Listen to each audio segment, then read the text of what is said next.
For years, the Dolphins have been like that person we all know in life who refuses to get out of that bad relationship, despite everybody telling them that it's holding them back. But now, Dolphins fans, we're all proud of you.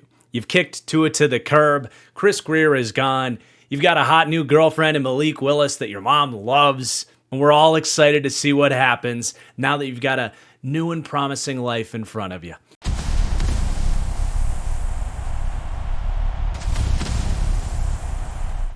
We have never been more back. Welcome to the kickoff, to the 2026 Deep Dive series here on the channel, my team preview series where we go through team by team leading up to the number one team in my power rankings, diving deep into these teams, breaking down the rosters, their offseason, projecting so much of what's ahead for these teams. This is my favorite thing that I do on this channel, and I could not be more excited to get things started here as we begin the series with the number 32 ranked team in my power rankings as we head into the start of the 2026 season with the Miami Dolphins.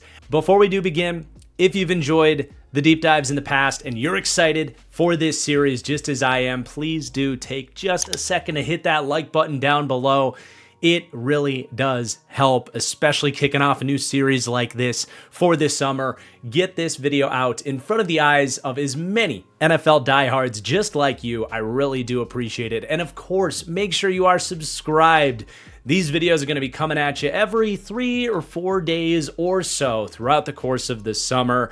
So you're not going to want to miss that. And also, make sure you stick around to the end of the video. We've got a very fun guest helping us kick off the series. Nico from Elite Takes, coming over from his social media empire, really, that he's built to talk some Dolphins here towards the end of the video. So you're not going to want to miss that. But without further ado, let's get things started. And as always, we begin breaking down the coaching staff. And in Miami's case, a very new look coaching staff, obviously, as they make the big decision to part ways with Mike McDaniel, something I don't think was an easy decision for all of the decision makers in charge with that process. McDaniel himself was actually involved in the GM search there as they go and find John Eric Sullivan. And just a quick aside there, by the way, because I always get comments asking me to bake in like general manager / front office analysis in these deep dives.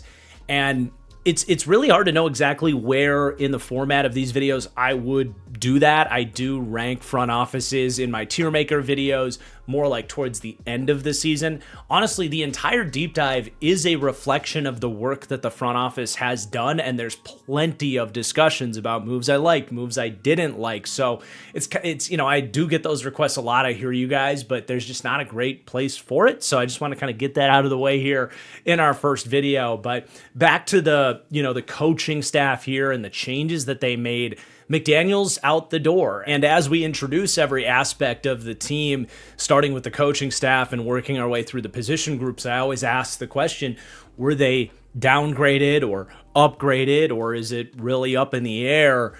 I do look at the loss of Mike McDaniel with this coaching staff as a big loss. That's going to be big shoes for Jeff Hafley to fill coming in as the head coach. Like I said, I don't think this was an easy decision to part ways with Mike McDaniel. He is, in my opinion, one of the best offensive play designers in the league, and someone that did get a lot of criticism for the team being a little bit soft under his nerdy leadership style.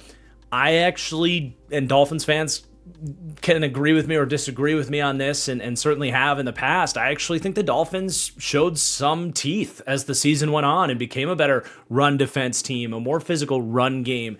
I didn't see a football team outside of like the second half of that Steelers game that was just kind of weird. Dolphins fans certainly know what I'm talking about. They kind of gave up in that game. But other than that, I did not see a team that like didn't want to play for Mike McDaniel either.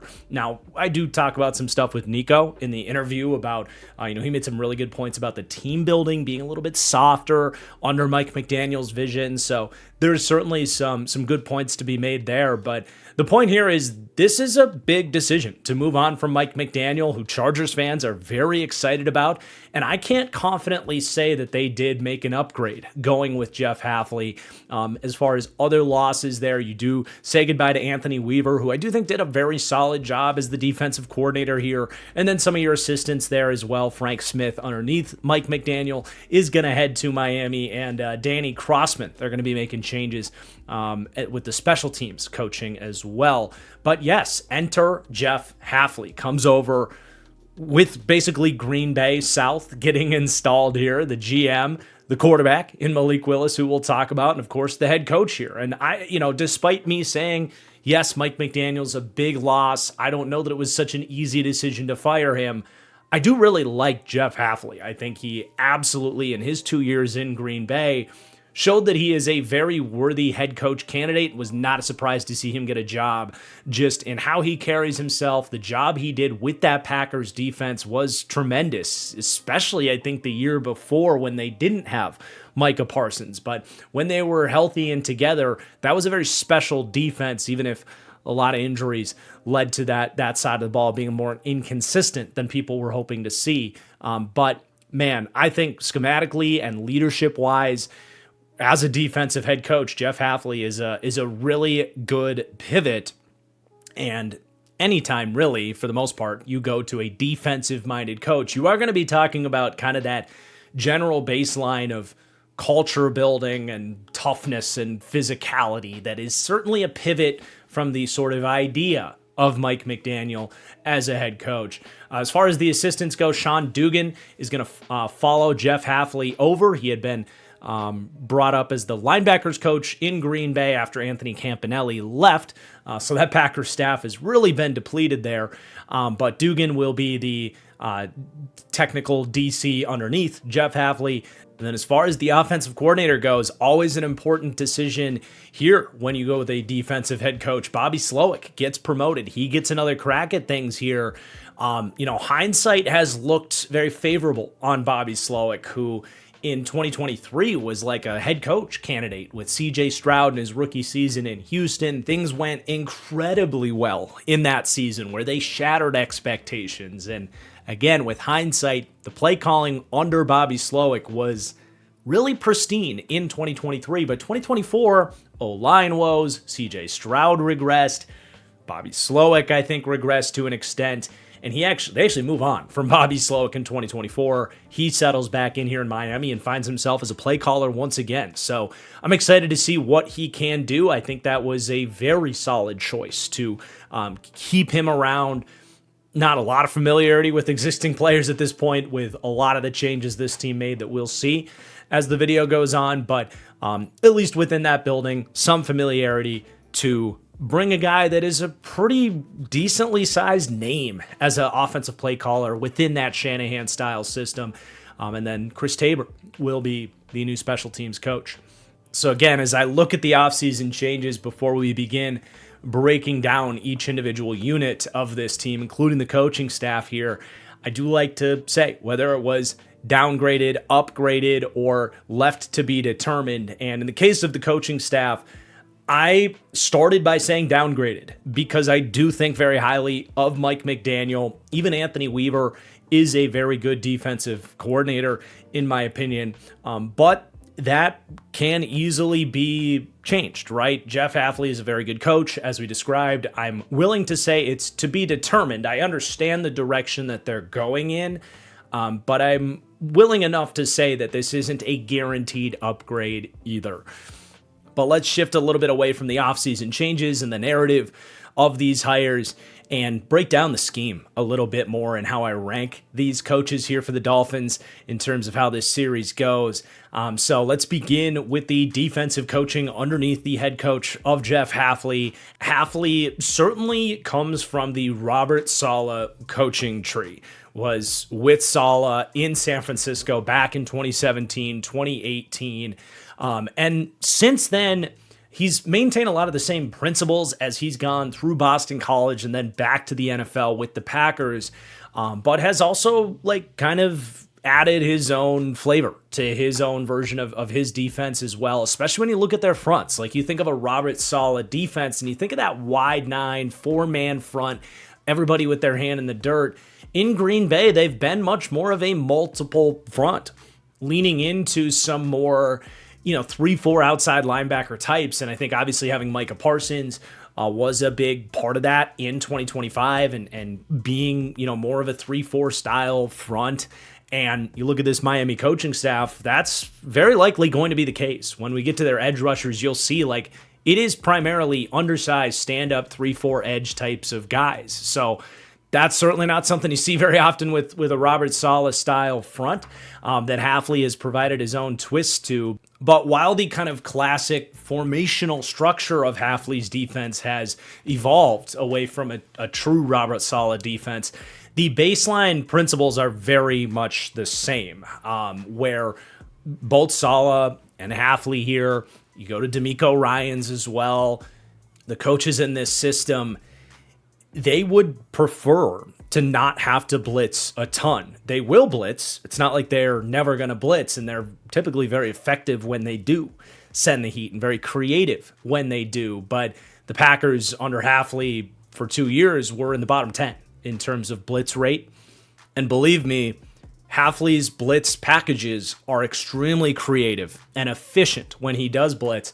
But the main idea here is they're going to show blitz and they're going to run stunts and loops and twists and pass rush games, all designed to create confusion for the offensive line, to create what you call phantom pressure, where you're getting an offensive line sliding in one direction where they think the rush is going to be coming overloaded, or against maybe a Micah Parsons that a team wants to double team, and then manipulating those protections to get a free rusher or to create an angle where you're still rushing 4, getting those 7 men in coverage, yet you're getting an advantage, kind of an added phantom rusher to your defense.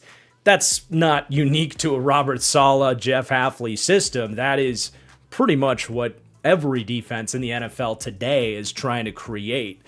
You'd be hard-pressed to find a system that just lines up and rushes 4 nowadays, with how much defensive rush packages have evolved. But Hafley has absolutely leaned into all of it, and I've certainly been impressed by Hafley's ability to add some of that manufactured pressure to what was already a very talented defensive line in Green Bay. And when you look at Miami here, spoiler alert, they got a long way to go with a lot of aspects of this team, but the D-line especially, and some of the numbers advantages Hafley is going to bring to their rushing, their pass rush game, will certainly show up in times this season and in the long haul as well. So that's definitely beneficial. And then you also got to talk about the coverage structure on the back end of their fronts, and it's absolutely in that Saleh brand of a split safety type of defense where you want 2 safeties that are versatile, that can rotate up and down,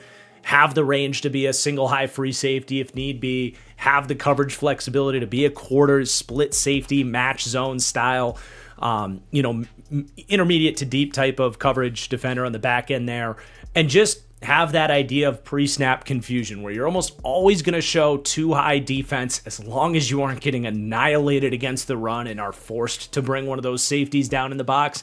But you want to show too high and be able to rotate into any number of coverages. And in Green Bay, they were such a zone-heavy defense because they had to be. Their corners were brutal in Green Bay. We actually saw them run a lot of cover 2 over the last 2 years. And given that, their D-line needs some work, their cornerback and secondary, as we'll see later, needs some work as well. I would fully expect that this is going to be pretty similar from a coverage structure early on to what they had in Green Bay, where it's probably a lot of, cover 2, cover 3, cover 4, and then mixing in your kind of cover 6 hybrid zone drops. Probably not a lot of man early in Jeff Hafley's time here, but I would be pretty surprised if over time we don't see him add more man coverage ability in there. He's talked about wanting to do that. It's just, he's one of these good defensive coaches that's going to cater to the strengths of the players that he has. And that's why they didn't run a lot of man coverage in Green Bay. But it is at the end of the day, at this point, a very multiple, good, modern system that works. And for that reason was a very good hire for the Dolphins. I think they are going to get plug and play, quality defensive coaching. I do provide rankings for all of the coaching staffs and stuff in this series. And I have them kind of like above average with B grades in both pass defense coaching and run defense coaching, which we didn't talk a ton about, but those run defenses, I would say, overachieved in Green Bay. I've got them ranking 10th to 17th in pass defense coaching and 11th to 18th in run defense coaching. So very positive outlook on this new look defensive coaching staff with, of course, Sean Dugan as well coming over underneath Jeff Hafley. Very familiar kind of left-hand man there. Before we go any further, you might think I'm sleeping on the Miami Dolphins with this 32nd ranking, but I will tell you what I am literally sleeping on, and that is my Bear mattress, the best mattress I've ever owned, and the sponsor for today's video. Whether it's finishing this deep dive series, keeping up with content during the regular season, prepping for the draft, I could not be able to do all of the things that I do without the great sleep that I get from my Bear mattress. And honestly, when I first got it, I thought it was just another really comfortable mattress, and it is comfortable. It's like sleeping on a cloud. But Bear has really blown me away with how much better I feel when that alarm goes off in the morning. This is because Bear has dedicated their craft to building the best possible sleep systems, designing their mattresses with cooling foams, targeted support cores, and innovative infrared recovery technology. And these things really do help you wake up feeling recharged and ready to go in a way that I've never experienced before. And what's also great about Bear is they'll send their award-winning mattresses straight to your front door and free of shipping charges in the US. It's super easy to unpack and get set up. It comes in a vacuum sealed bag. You just tear open the seal and it expands for you. And they even include a 120-day sleep trial to make sure you're loving the mattress. I'm not making this up, and you can ask my wife because she hates it when I do this, but I literally annoy visitors at our house by bragging about how much I love my Bear mattress, and I know you guys will too. So head to bearmattress.com/franchise guy and use code franchise guy for a whopping 40% off of your mattress. This is a higher discount rate than what's being offered on site, so make sure you take advantage of that offer while you can. Again, that's code franchise guy at checkout, and a huge thanks to Bear Mattress for the improved sleep and for sponsoring today's deep dive. Now, Bobby Slowik, we alluded to him earlier. I like the hire. He's got a lot to prove as he faded away after one really great breakout season in Houston. I'm cautiously optimistic that he's going to prove to be a good hire and start to reascend in the rankings here. As far as how I can rank him, those that have seen this series, like unproven commodities, are going to come in ranked lower. And that is what Bobby Slowik is right now after that 2024 season saw really, I think, defenses adjust to what they were doing and not a great counterpunch from Bobby Slowik. In 2023, their play action game was incredible. Their protections were pristine. He was always pressing the right buttons off of those long developing play action shots. Got a lot of open looks for CJ Stroud to capitalize on. But as teams understood what they were doing better, they took away those open receivers off of play action much better. We're able to penetrate those play action protections much better. We didn't see a great pivot from Bobby Slowik in terms of designing a better run game in Houston or a more complex drop back passing game as they got to year 2 with CJ Stroud. So again, there's a lot to prove, but there was a lot of really good kind of core Shanahan style concepts that we saw in 2023, which I don't know, about 2/3 of the league are in that kind of core Shanahan system, which is going to be, an added dose of 12 personnel, the outside zone run game, the idea of marrying the run and pass with play action to kind of make everything look the same. The beauty of play action that we really saw in 2023 in Houston is that it can absolutely protect your offensive line, in that it gets defensive lines having to defend what they think is the run, getting east and west against moving pockets, as opposed to just teeing off, getting north and south in the drop back passing game. So that's kind of the idea of the offense here and getting back to that. I'm really excited to see what Bobby Slowick's going to do in terms of designed QB run game stuff. You don't sign Malik Willis if you're not planning on implementing read options, and there's so much more you can do in terms of gap stuff, pin and pull. Play action can get really fun with mobile quarterbacks. So very excited to see the kind of like creative levers that Bobby Slowick will pull that you wouldn't necessarily have pulled with CJ Stroud. Stroud's a good athlete, but not Malik Willis. So it's going to be fun to see. I'm optimistic, but he is, of course, going to come in ranked a good bit lower. Not at the very bottom, but ranking 24th to 28th with a C+ grade in pass game coaching. And then certainly the run game coaching is where Slowick has a lot to prove. The run game in Houston did struggle. Not a lot of creativity there or adjustments by them. 29th to 31st for run game coaching. But there's your new look staff in Miami. I think it's a very sound group. I don't have any major criticisms on. It's just we're going to have to see just how great this new staff can be.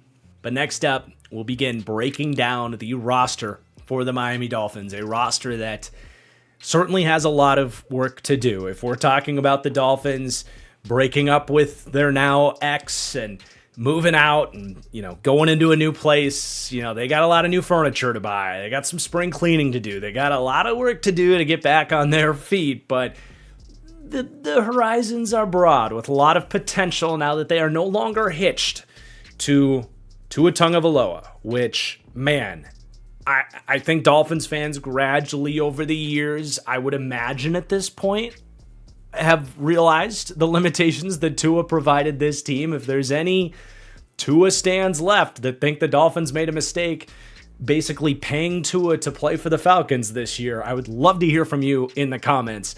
But it's been a long time on this channel basically saying that, man, Tua really holds this team back. Like, he is so dependent on that kind of play action oriented, on time nature of Mike McDaniel's offense, the just blind throws into traffic and the lack of playmaking upside and the injuries on top of all of it. It would have been, for me as a Dolphins fan, so depressing to wake up every morning knowing that we were never going to win a Super Bowl with Tua Tagovailoa as our quarterback, and that kind of rain cloud being shackled to that fate, it's gone. It is gone. And as we look at the offseason changes at quarterback, it's kind of hard to not call that an upgrade. By nature, I can't quite call Malik Willis an upgrade over Tua yet. Tua still had some things to like. He was a very productive passer, while I'm not a fan of Tua. And man, getting to select his interception prop on all of your daily fantasy apps, that was like free money last year. Like, he was truly horrible last year. So while I'm certainly not a Tua defender, we're going to get into Malik Willis. It's hard to call that a guaranteed upgrade with the kind of mystery that Malik Willis is, as we'll discuss. So I said to be determined on whether or not the Dolphins got better for this season at quarterback. And then, of course, Zach Wilson is also gone there. Would have liked to see Zach Wilson late last year, see if maybe there was a rekindling of his traits and upside as a high draft pick coming out, kind of the Sam Darnold, Baker Mayfield thought experiment. I was a little surprised they turned to Quinn Ewers late in the year last year, but that's neither here nor there. Let's get into the quarterback room further here. So the Dolphins come in ranking 31st for me as we head into the season at quarterback here, and that is just pure mystery and upside with Malik Willis. Like, this is an exciting signing. I was very much looking forward to seeing where he ended up. Figured it would be here or Arizona, and the contract they gave him was almost exactly as I expected, although it was actually a 3-year deal, which is fun because if he's good and they start to build this thing up, like, you might actually have a cheap third year there to, like, maybe make a run for things if things go really, really well. But that's like a best case scenario with Malik Willis. Like, the spectrum here could not be any broader. The last time he was the actual, like, starting quarterback of a team was in Tennessee.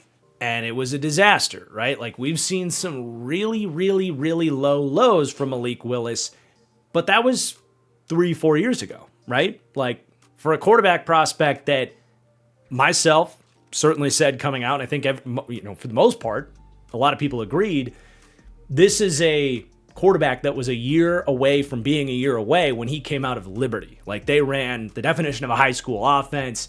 He had a lot of traits to like, but in terms of processing, decision-making, being an NFL quarterback, there was just such a long way to go for Malik Willis. And the Tennessee Titans were in a position where they were forced to play him early, and then they just gave up on him, sent him to Green Bay, who's kind of a backup quarterback developmental factory. And we did see that development in Green Bay. We saw when he first arrived, someone that was very humble for his time in Tennessee, discussing that he was actually thankful for Tennessee taking a chance on him and how he looked back on his time there as a learning moment. And then he got an opportunity very early after Green Bay traded a bag of peanuts for him in 2024. Jordan Love gets hurt early in the season in Brazil. Malik Willis steps in, and in what was kind of a tuned down version of, definitely a tuned down version of Matt LaFleur's offense, Malik Willis made some big throws, showed what he can do with his legs, won a couple games for Green Bay, and showed, at least at that point in time, like he was going to be a very capable backup. And that some development had certainly started to take place in just a month in Green Bay. But then you fast forward to the end of last season, so almost 2 years later, inside that offensive infrastructure in Green Bay, and Jordan Love gets hurt again, and Malik Willis stepped in and made himself so much money, generational wealth, really, in the opportunity he got late last season for Green Bay. And we saw a quarterback that you could call more of a pro-style offense for, pushing the ball into the seams, making pro reads, showing much more of what got you excited at Liberty, like kind of the idea of him in college was like, yeah, like this guy's a crazy athlete and can make plays with his legs. But one thing that was really nice about him is he had great touch and great accuracy on go balls outside the numbers.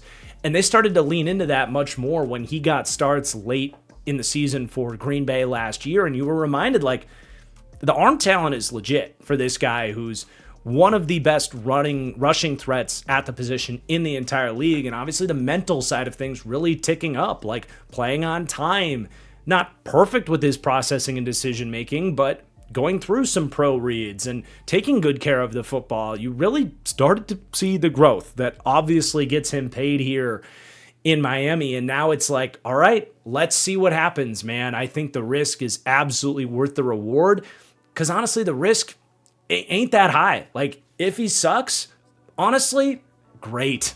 You're looking at a top, 1 or 2 pick next year in a draft that's supposed to be really good. We'll see. We've said that a couple years, feels like, in a row now, and it just hasn't worked out. But, the risk, honestly, is two-faced as reward, because if you get a bad outcome on Malik Willis, you're getting a top pick anyway. But the reward is a top 10 quarterback in the NFL, honestly. Like, the game he had against Baltimore last year, if you're a Dolphins fan and you haven't taken an opportunity to go watch that game, like, if you get 80% of that on a week-to-week basis, that's a top 10 quarterback in the NFL, because the game he had against Baltimore last year was one of the best, most efficient quarterback performances any quarterback had last year. I think it was either the first or second highest graded individual game that PFF had last year for a quarterback, and the tape shows everything you dream of with Malik Willis. So he's kind of like the ultimate wild card. That's not controversial to say. I'm really excited to see kind of where this goes. And we hinted at it earlier, but the potential for him to really make this a dynamic run game with his legs, with Devon Achane in the backfield, who we'll talk about, and hopefully Bobby Slowick can lean into that aspect of his game. I mean, this dude, he's built. He's, I think, close to 220 pounds. He's got contact balance. He's got shiftiness. He's got speed, creativity, everything you look for in a rushing threat as a designed runner. And then that, of course, does help his ability to get out of trouble when the structure of the play is not there, or he's late to see something, or he gets into trouble, whatever. His mobility is an easy selling point on Malik Willis. So I'm kind of, obviously wait and see with him, but cautiously optimistic that this could work out. It's a fun signing, man, at the end of the day. Behind him, you do have Quinn Ewers. If Malik Willis is a disaster and gets out of Green Bay and regresses back to Tennessee Malik Willis, maybe we see Quinn Ewers later in the year. I've always viewed Quinn as, an NFL backup, someone that did need development with his processing and decision-making, but an arm that was underrated coming out of Texas because he played through an injury in his final year. If you just put Quinn Ewers' 10 best throws together, and even last year for Miami, he got the starts at the end of the year, and I would just say, played better than I thought, but wasn't good. I had very low expectations, and he exceeded those, but I'm not going to go as far as saying he was good in those games. But, could he eventually be like a Davis Mills? That's kind of a best case for me on Quinn Ewers. I'm certainly not going to defend a guy in Quinn Ewers. So I think at the end of the day, his kind of just pocket presence and ability to manipulate pressure and his comfort level when things get hard, he just doesn't have that. And I always kind of hate to say this because it sounds lazy, but it factor is really what it comes down to. Do you have that spatial awareness, the game awareness, the feel for space to make plays and defeat pressure? I just don't see that with Quinn Ewers. That always hurt him at Texas, and I saw a lot of the same moments of that when watching him for Miami. But had to talk about Quinn Ewers for a little bit there because I know he's got some defenders out there. I'm not really one of them. And then you've got some interesting backups there. Cam Miller, I think, was North Dakota State, right? Yeah, was a 6th-round pick for the Raiders last year, has made his way over here. Undersized athlete type. And then Mark Gronowski, I did watch him at Iowa. He's not much of a passer, but, he's a good runner. He's a very good runner. There's some Malik Willis to him. I wouldn't be surprised if Gronowski ends up the QB3 if they really lean into the QB run thing and Willis gets hurt and they want to be able to keep doing that. You could maybe see some Gronowski there. But there's your QB room. Again, they rank 31st. This series is how these position groups rank heading into the year. The up arrow, the future potential is undoubtedly there for Malik Willis with an opportunity to look back on this and say he was much better than the 31st quarterback in the league. So excited to see where that goes. Let's turn the page to the running back room now. And for a good reason, the Dolphins didn't do anything here. Didn't lose anybody, didn't add anybody. It was one of the strengths of the team. They had a lot of work to do, and they said, you know what? We're just gonna slide that. It's like they moved into the new house, and they did get to keep the really nice dining room table. So they just put that there, and now they're focused on the rest of the house.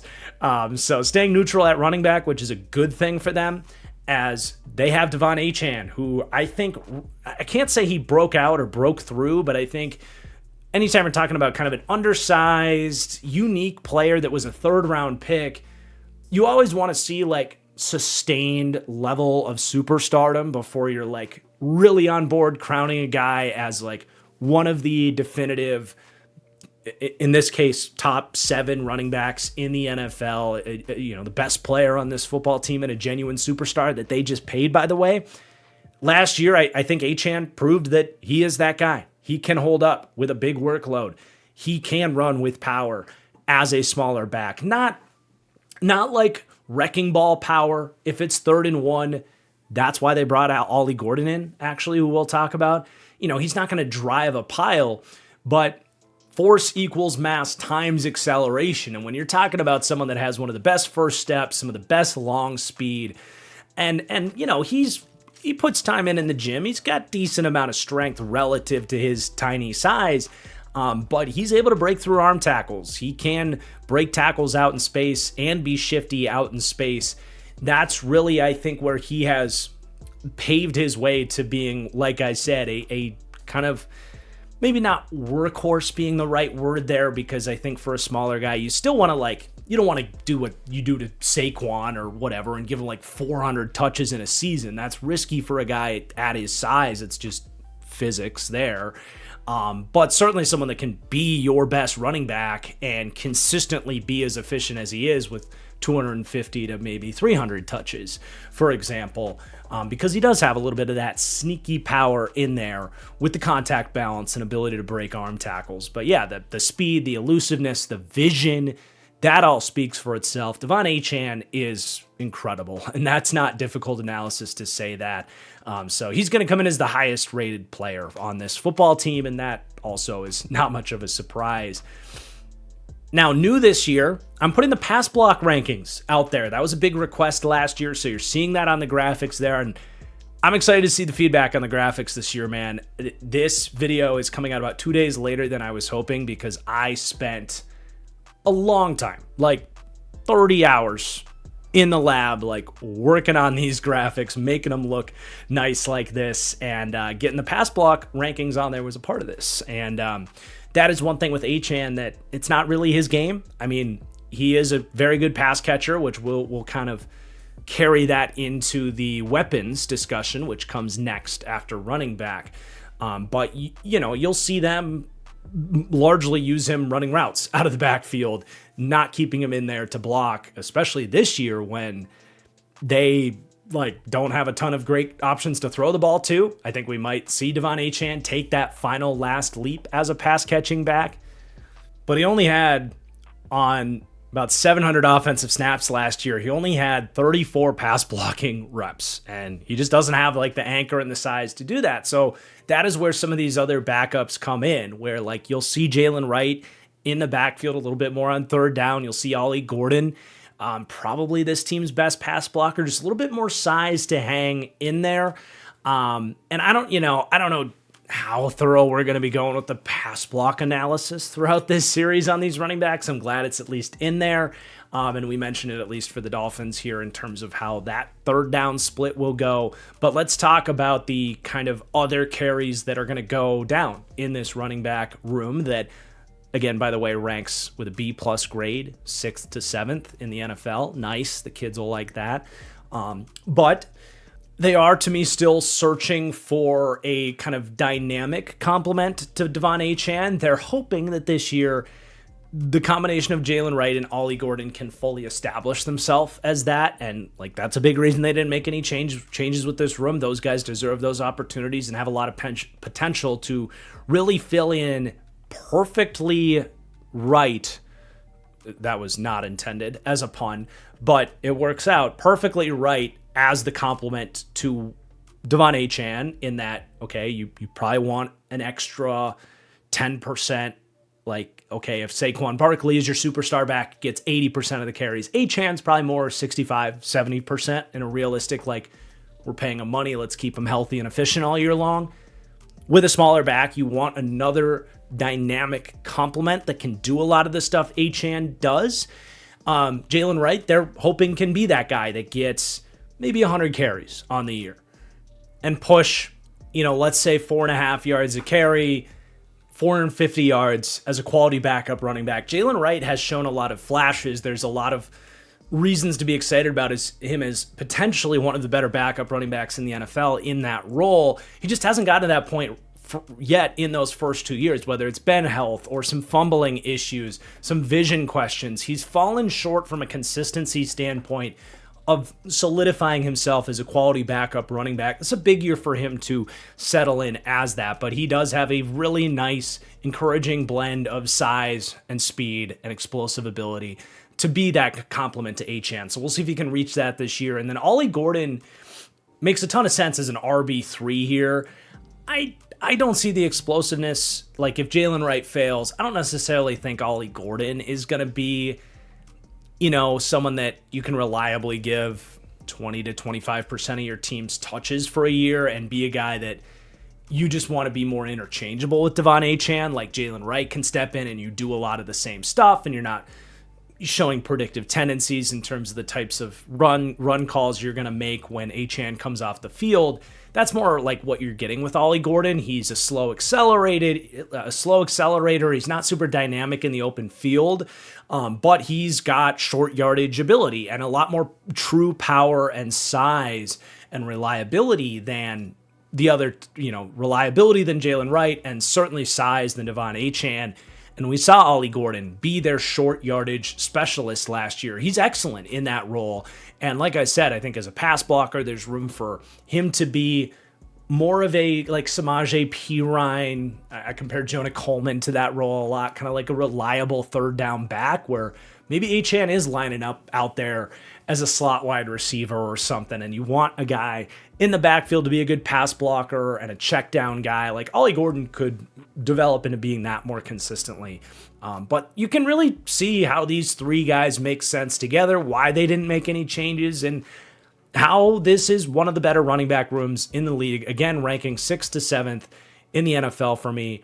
A couple, quick shout outs to the deep depth there. Donovan Edwards was brought in here. He really regressed at Michigan. I think he was the cover athlete for the first relaunch of the NCAA game, like that big of a fall off. Big lower body injury. I can't remember if it was a foot or a knee or what, but just lost a lot of juice. But I liked him in his prime. Just doesn't seem he's been able to get back to form. But don't hate taking a flyer on bringing him in. I think at his best, he reminded me a little bit of Aaron Jones. But you got your top three there, and it's a really good running back room. We get to kind of start on a positive note with the rest of this roster before we certainly change our tone to a roster that needs a lot of work. So let's do that and start talking about the weaponry for the Miami Dolphins here, both wide receiver and tight end. As we look at the offseason changes there, obviously big change with the wide receiver room, especially they trade Jalen Waddle for a first-round pick and some. Tyreek Hill no longer with the team after the massive injury that he suffered early last season. Only played 16% of this team's snaps last year. Nick Westbrook-Akine, who I thought would be better than he was, no longer with the team, along with Cedric Wilson. So really saying goodbye to their top 4 wide receivers last year, or at least 4 out of their top 5, with Malik Washington really the only guy left. And then when you get rid of your whole wide receiver room, you got to bring in some new guys, and that's what they did. Jalen Tolbert comes over from Dallas. Tutu Atwell comes over from the Rams. Some kind of mid to low ranging free agent signings there. And then they were busy in the draft. They drafted 3 wide receivers this year, including Chris Bell out of Louisville, who is coming off an ACL injury. But a lot of potential there, as we'll discuss. And then Kevin Coleman, one of my biggest guys in this year's draft. Excited to wax poetic about him. And then Caleb Douglas in the 3rd round, who I actually list last, despite him being the first one that they drafted. Not my favorite pick for the Dolphins, and really in the entire draft. That one was a head-scratcher for me, but they did spend a 3rd-round pick on him. So I do say massively downgraded at wide receiver. I mean, you're saying goodbye to Jalen Waddle. Tyreek Hill didn't give them so much last year, but like that list of names we rattled off in terms of additions, they've got big shoes to fill, and we know that. So downgraded for now at wide receiver. And then at tight end, a little more optimistic here. I said hopefully upgraded. Darren Waller was really good in the 5 games that he played last year. 24% of snaps played for him. He was a pleasant surprise again when he was able to stay healthy, but he can't stay healthy, unfortunately. Beyond that, Alec Ingold, the fullback, just kind of lumping him in there where we can, and Julian Hill as well. So pretty minimal losses at tight end, other than a quarter of the season from Darren Waller. But they did have Greg Dulcich really step in Darren Waller's absence, who we'll talk about. But, a bigger role for him. And then Will Kacmarek in the 3rd round. Not so much from a weaponry standpoint is that an upgrade, but a colossal upgrade in terms of getting a real tight end in the room that's going to help their run game. Factoring that in here for sure, as someone that profiles really as their true starting tight end, maybe out the gate, at least in terms of inline wide tight end work. Really like that pick. They take a flyer on Sedo Traore. You guys can help me in the comments on my pronunciation there, but a developing athlete out of Ole Miss in the 5th round, a international pathway potential roster spot for him there. And then Ben Sims as well, who's been kind of a tight end 4 around the NFL. So, I said hopefully upgraded at tight end. More of a focus, though, on the blocking side of things, being a big part of kind of the culture philosophy change. Like, they didn't really have a true tight end. So when you bring one in Will Kazmarek, you're upgrading the room, in my opinion, for how I value that position, want a little bit more run blocking there. But when we talk about the weaponry, we've got questions here. This is not just questions, but concerns, honestly. I mean, you trade away Jalen Waddle and didn't do a ton to replace that. There was a lot of, mock draft scenarios and not necessarily critiquing their draft for it. I've got my draft grades video on the Dolphins out there. It was actually one of my favorite drafts that we saw. But they did make the decision to focus elsewhere instead of, putting a premium on, 2 first-round picks, not going wide receiver there, especially even into the 2nd round. But I've got the Dolphins ranking dead last by a pretty sizable margin, honestly, in terms of weaponry here. And that doesn't bode great for Malik Willis, if I'm being honest. You really are counting on guys to play above their pay grade and break through as rookies and kind of, rehabilitation projects here in Miami, honestly.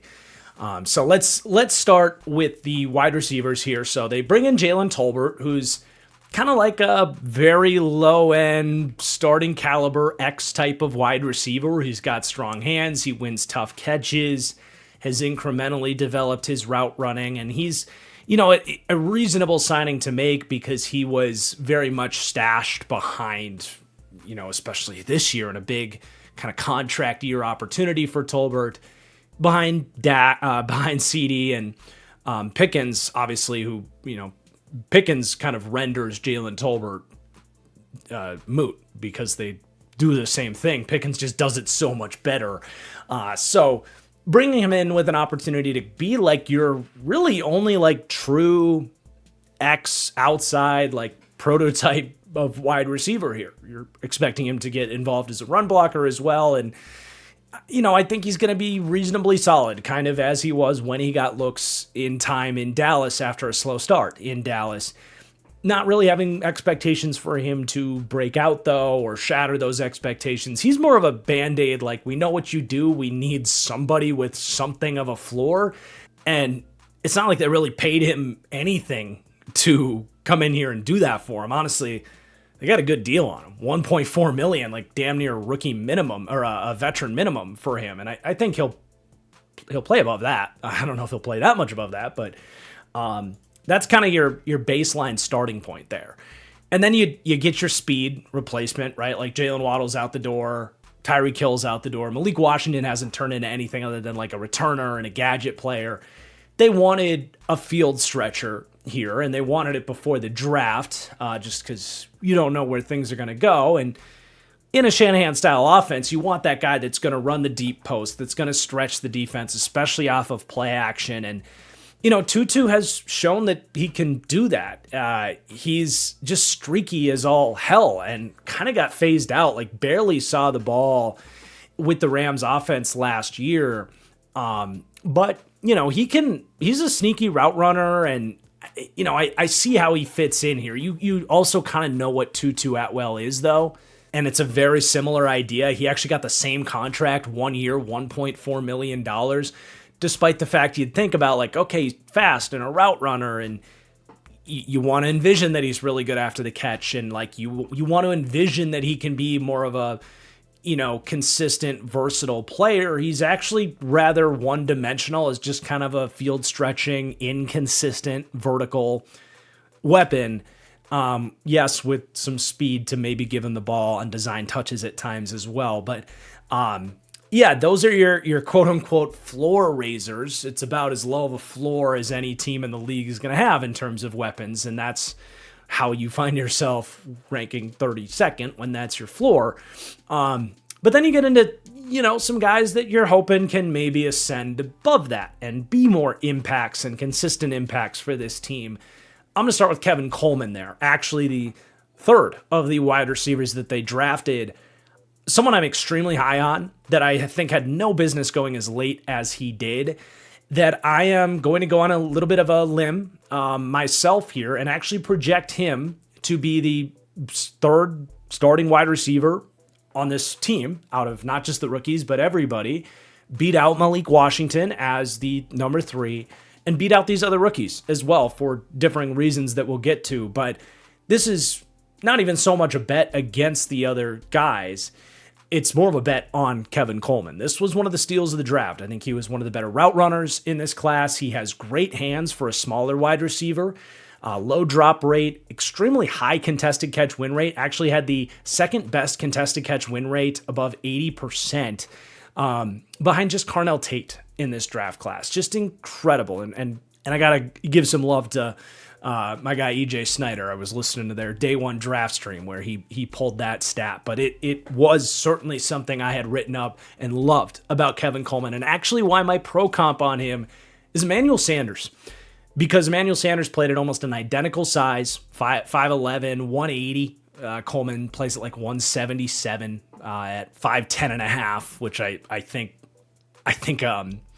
Emmanuel Sanders is like 5'10 and 4/5. So like they are almost identical sizes, like, and play style almost identical. Like smaller wide receiver who you expect to be a separator, a route runner, savvy after the catch. Like that's what you expect of a smaller guy, but man, is he tough as nails, going through traffic, winning tough catches, can win some balls down the field as more of a vertical threat that you wouldn't expect for him. And that was always what stood out about Emmanuel Sanders and the player he turned into. So it's like lofty praise. If he doesn't turn into Emmanuel Sanders, I apologize. That's the best case scenario for Kevin Coleman. For a 5th round pick, that's lofty expectations. I think Sanders himself, though, was a later draft pick. I'm checking right now. It was middle of the 3rd round, so not quite as late, but we'll see. We'll see if he can reach that type of upside. I'm a huge fan of the player, and someone in, if you're still doing your dynasty rookie drafts or if you're in super deep fantasy leagues, wouldn't be surprised at all if Kevin Coleman actually leads the Dolphins in receiving yards this season. So, kind of a take there, right? Big expectations from my end on him. Let's go through the rest of the wide receivers, and then we'll talk about Greg Dulcich. You got Malik Washington. I think he'll probably be penciled in above Kevin Coleman before like camp starts and everything, but I just have a hard time seeing Washington beat out Coleman as time goes on. Like, he's not the route runner. He sure as hell does not have the hands. He's stalled out as what he is, as a true gadget player and a phenomenal returner. He should make this team for his returning capabilities. But I do think Kevin Coleman beats him out. We just haven't seen that growth from Malik Washington, who had opportunities last year after Tyreek went down and just didn't really do anything with it other than just like catching flare passes. Like, okay, like we get it. Like, is there anything else in there? We haven't really seen it. So I think Coleman will beat him out for that reason. You've got their first drafted wide receiver, Caleb Douglas. Man, I just did not see it with Caleb Douglas. I didn't. I saw kind of a lankier ex-wide receiver type of build, 6'3", 204 pounds. He did run a much better 40 time than I expected, but I did not see him stacking corners at the college level, creating vertical separation. He was someone that needed to rely on contested catch wins and wasn't even that good of a contested catch ball winner. He was fine at it. I thought his Texas Tech teammate was actually a much better player who goes a couple rounds later to the Cardinals. I would just be, I would be straight up wrong if he turns into anything here. I thought he was literally the 38th wide receiver that I had written up out of 41 on my draft guide. I hardly had a draftable grade on him. So I'm very much betting against this player. I do not see what the Dolphins think they see in him, spending a 3rd round pick on him. Now, I do think our guest for today, Nico, kind of does a good job painting later on is more of maybe like a vertical threat here, and he kind of breaks down like what they hope they're seeing in him, and hopefully I'm just wrong and they can get that out of him, but not someone I'm betting on. The only reason I talk about him before Chris Bell, who was drafted, 15 picks later or so in the third round there, is that Chris Bell is coming off of an ACL injury in November, and I think they're going to be very slow with him. But for a team that isn't expecting to be great this year, that definitely needs weaponry, Chris Bell was a phenomenal draft pick to just kind of like be patient with. It doesn't need to be a full redshirt year. Like, he technically might be ready to start the season. Again, I think they'll be a little bit more cautious and slower with him. And for any rookie, like, it is important to be able to get out there for rookie minicamp, training camp, like, get up to speed quickly. We see all the time guys that aren't able to really be out there for practice during the summer are slower to start and take a while. And I think that's kind of what's going to happen with Chris Bell. But in time, even as much as I love Kevin Coleman, Chris Bell very much could be the best wide receiver, not just out of this draft class, but on this team. Again, I don't know that happens this season, but I love his fit here. And I love the way him and Coleman's game kind of complement each other and could play off of each other, because I described Coleman as a really good route runner, shiftiness and that kind of guy. Chris Bell is like a kind of like my pro comp was Rashee Rice. There's some Juju Smith-Schuster in there. There's a little Deebo Samuel in there. He's a 220-pound, straight line speed, like physical problem for defenses. And, there's a chance that he can unlock a little bit more vertical ability. We didn't get to see him thrive in that type of role so much at Louisville. It was much more like, here's a crossing route, a drag, a bubble screen, a tunnel screen, whatever it is. We're just going to let you run straight, run fast, get in a straight line and wreck the defense. And he was awesome at that at Louisville. And that skill set plays exceptionally well in a Shanahan style offense that is all about crossing routes, maximizing run after catch ability. His skill set in this offense can absolutely play. And then if he shows more working the boundaries, developing his route running that was very limited at Louisville. He was much more of a one-track pony, but there's room to maybe diversify that skill set as well. But even if he doesn't, I think he could absolutely settle in. I really do like my Rashee Rice comp on him, where Rashee Rice with the Chiefs has been like towards the bottom of the league in yards, average depth of target, kind of a Deebo Samuel-esque usage for a player like that, minus the running back stuff. I see a lot of potential for Chris Bell to become, like an impactful, borderline like 1,000-yard receiver someday for this team. So I really like that pick, and you, in my opinion, stole value because he's coming off the injury, and a lot of teams just didn't want to be patient. The Dolphins are one of maybe 4 or 5 teams that can absolutely sit around and be patient for this. So in time, very excited for Chris Bell. It just might take a little while. And hopefully he exceeds those expectations. You do have Theo Weiss around. He's got good hands. That's really the biggest thing I can say about him. He's never going to be a starter, really. He showed some good stuff last year, but he's just not an athlete, not a separator. The floor is just so low with him. But I think he has a good chance of making the team as a 7th wide receiver. Like maybe they start with Chris Bell on the injured list. Or the IR, sorry. I've been watching so much baseball this summer. But yeah, if Chris Bell starts on the IR, Theo Weiss as a 6th wide receiver would make sense. The rest of these guys, I don't feel the need to spend a lot of time on. I'm not exactly banging the drum for Terrace Marshall and the big 2-6 at this point, but that's your wide receiver room, man. You got a long way to go there. And then you go to tight end. I do think Greg Dulcich is one of the fascinating wild cards for this team this season. Kind of a late stage, sneaky, potential breakout last year is what we kind of saw with Greg Dulcich. And then they kind of double down on it and give him a huge opportunity here as the F tight end here to really emerge as maybe even this team's leading wide receiver this year, or leading receiver in terms of yardage. He was good, dude. Like a lot of the drop stuff that plagued him earlier in his career went away. He had very reliable hands.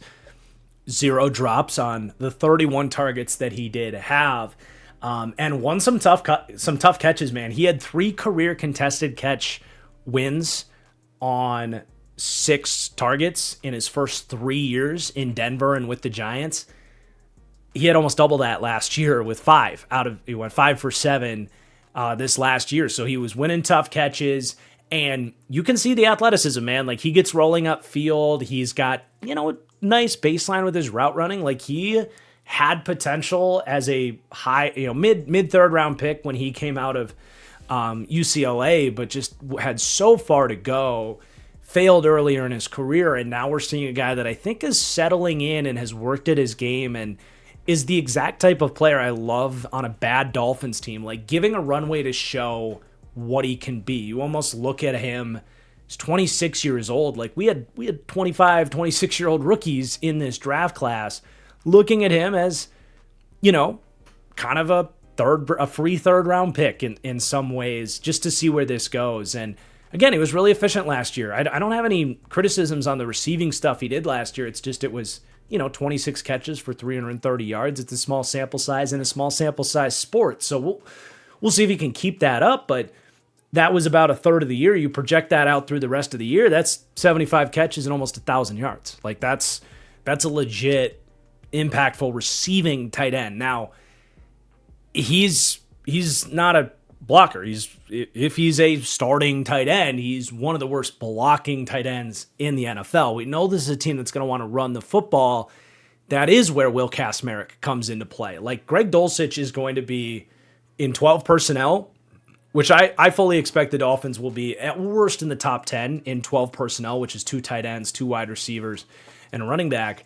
Dulcich will be on the wing, sometimes in a 2-point stance, lead blocking, like not with his hand in the dirt as an actual tight end digging out defensive ends. And that's good. That is how you want to use Greg Dulcich.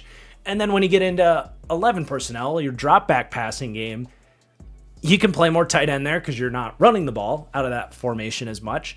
And he'll be like a big slot at times.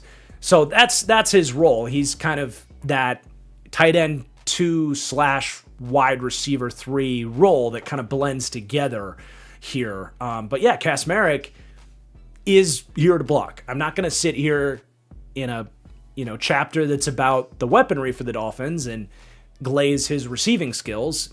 He doesn't have like horrible hands. He's a tough guy to get down after the catch, but that's not why you drafted him. He was the best blocking tight end in this draft. For Dolphins fans that appreciated the rookie season that Jackson Hawes had, I think it was a very similar prospect, just maybe 5 to 10% less the blocker Jackson Hawes was coming out, but same idea. And they spent a 3rd round pick on it. We're going to see a lot of Will Kacmarek on the field, but maybe only 20 catches. And it'll all just be like check downs, check and release, play action drags, like small stuff. Like, he's not really here to be an impact in the receiving game.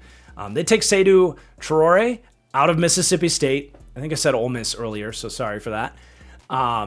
He's a developmental athlete that if Dulcich doesn't work out, you're probably profiling him more into that role. Got better every year, transferred up to the SEC, and he's getting there after being relatively new to American football. Was a very fun story. Cool to see him get drafted, and he does have athletic upside if they can get that going in the right direction. And that's really all that's worth talking about with the tight ends. Ben Sims has bounced around. He might make the team as a core special teamer and a 13 personnel tight end. Cole Turner will have to stand out in camp. He's got good hands, but it's a little tough with Traore and Dulcich already there with that kind of receiving oriented tight end. And then you have your pass catching running backs. I think Achane also has a chance to lead this team in receiving yards this year. We haven't seen him have that like monster receiving season. He pushed close to 600 yards in 2024, which was great. And like, his skill set really speaks for itself. Like, the sky is really the limit for his receiving potential. It just comes down to usage and how much they want to lean into him. And when you look at the rest of the pass catchers here, they might be forced to do that more. I mean, really the only thing left to be fully unlocked would be like high-end route running from him. I think he's a good route runner that has potential to really develop his deception and shake on like angle routes and to actually just line up as a slot wide receiver and do some more of that stuff. He had some drops last year, but nothing major. Like, he can make tough catches. There is potential for him to even be, man, I mean, you got Gibbs, you got some pretty crazy receiving threats out there, but I would say he's a top 8 to 10 receiving threat as a running back right now, and has a chance to be like top 3 if he just gets rid of a couple of the drops, sharpens the route running a little bit more, and gets utilized even more. But he's dynamic. That speaks for itself. The other two guys, if there's not a whole lot else to really say for the backfield contributions there. So there's your group of weapons. Work in progress, to say the least. There is potential there. There might be a super dream scenario where you've got Chris Bell, Kevin Coleman, Greg Dulcich, Devon Achane, and that turns into a really nice group of weapons. The probability that all of those green lights get hit are pretty low. Like, you're still probably coming out of this season saying we need a player or 2 or 3 in this unit, depending on how everything goes. But let's go to the offensive line, where they did make some pretty substantial changes here as well. Not a ton of big losses. Larry Borum had to step in with Austin Jackson's injury last year, and he was a really nice, emergency backup tackle that did sign with Detroit this offseason. He played 2/3 of their snaps last year and was perfectly reasonable. I like Larry Borum. That is a loss.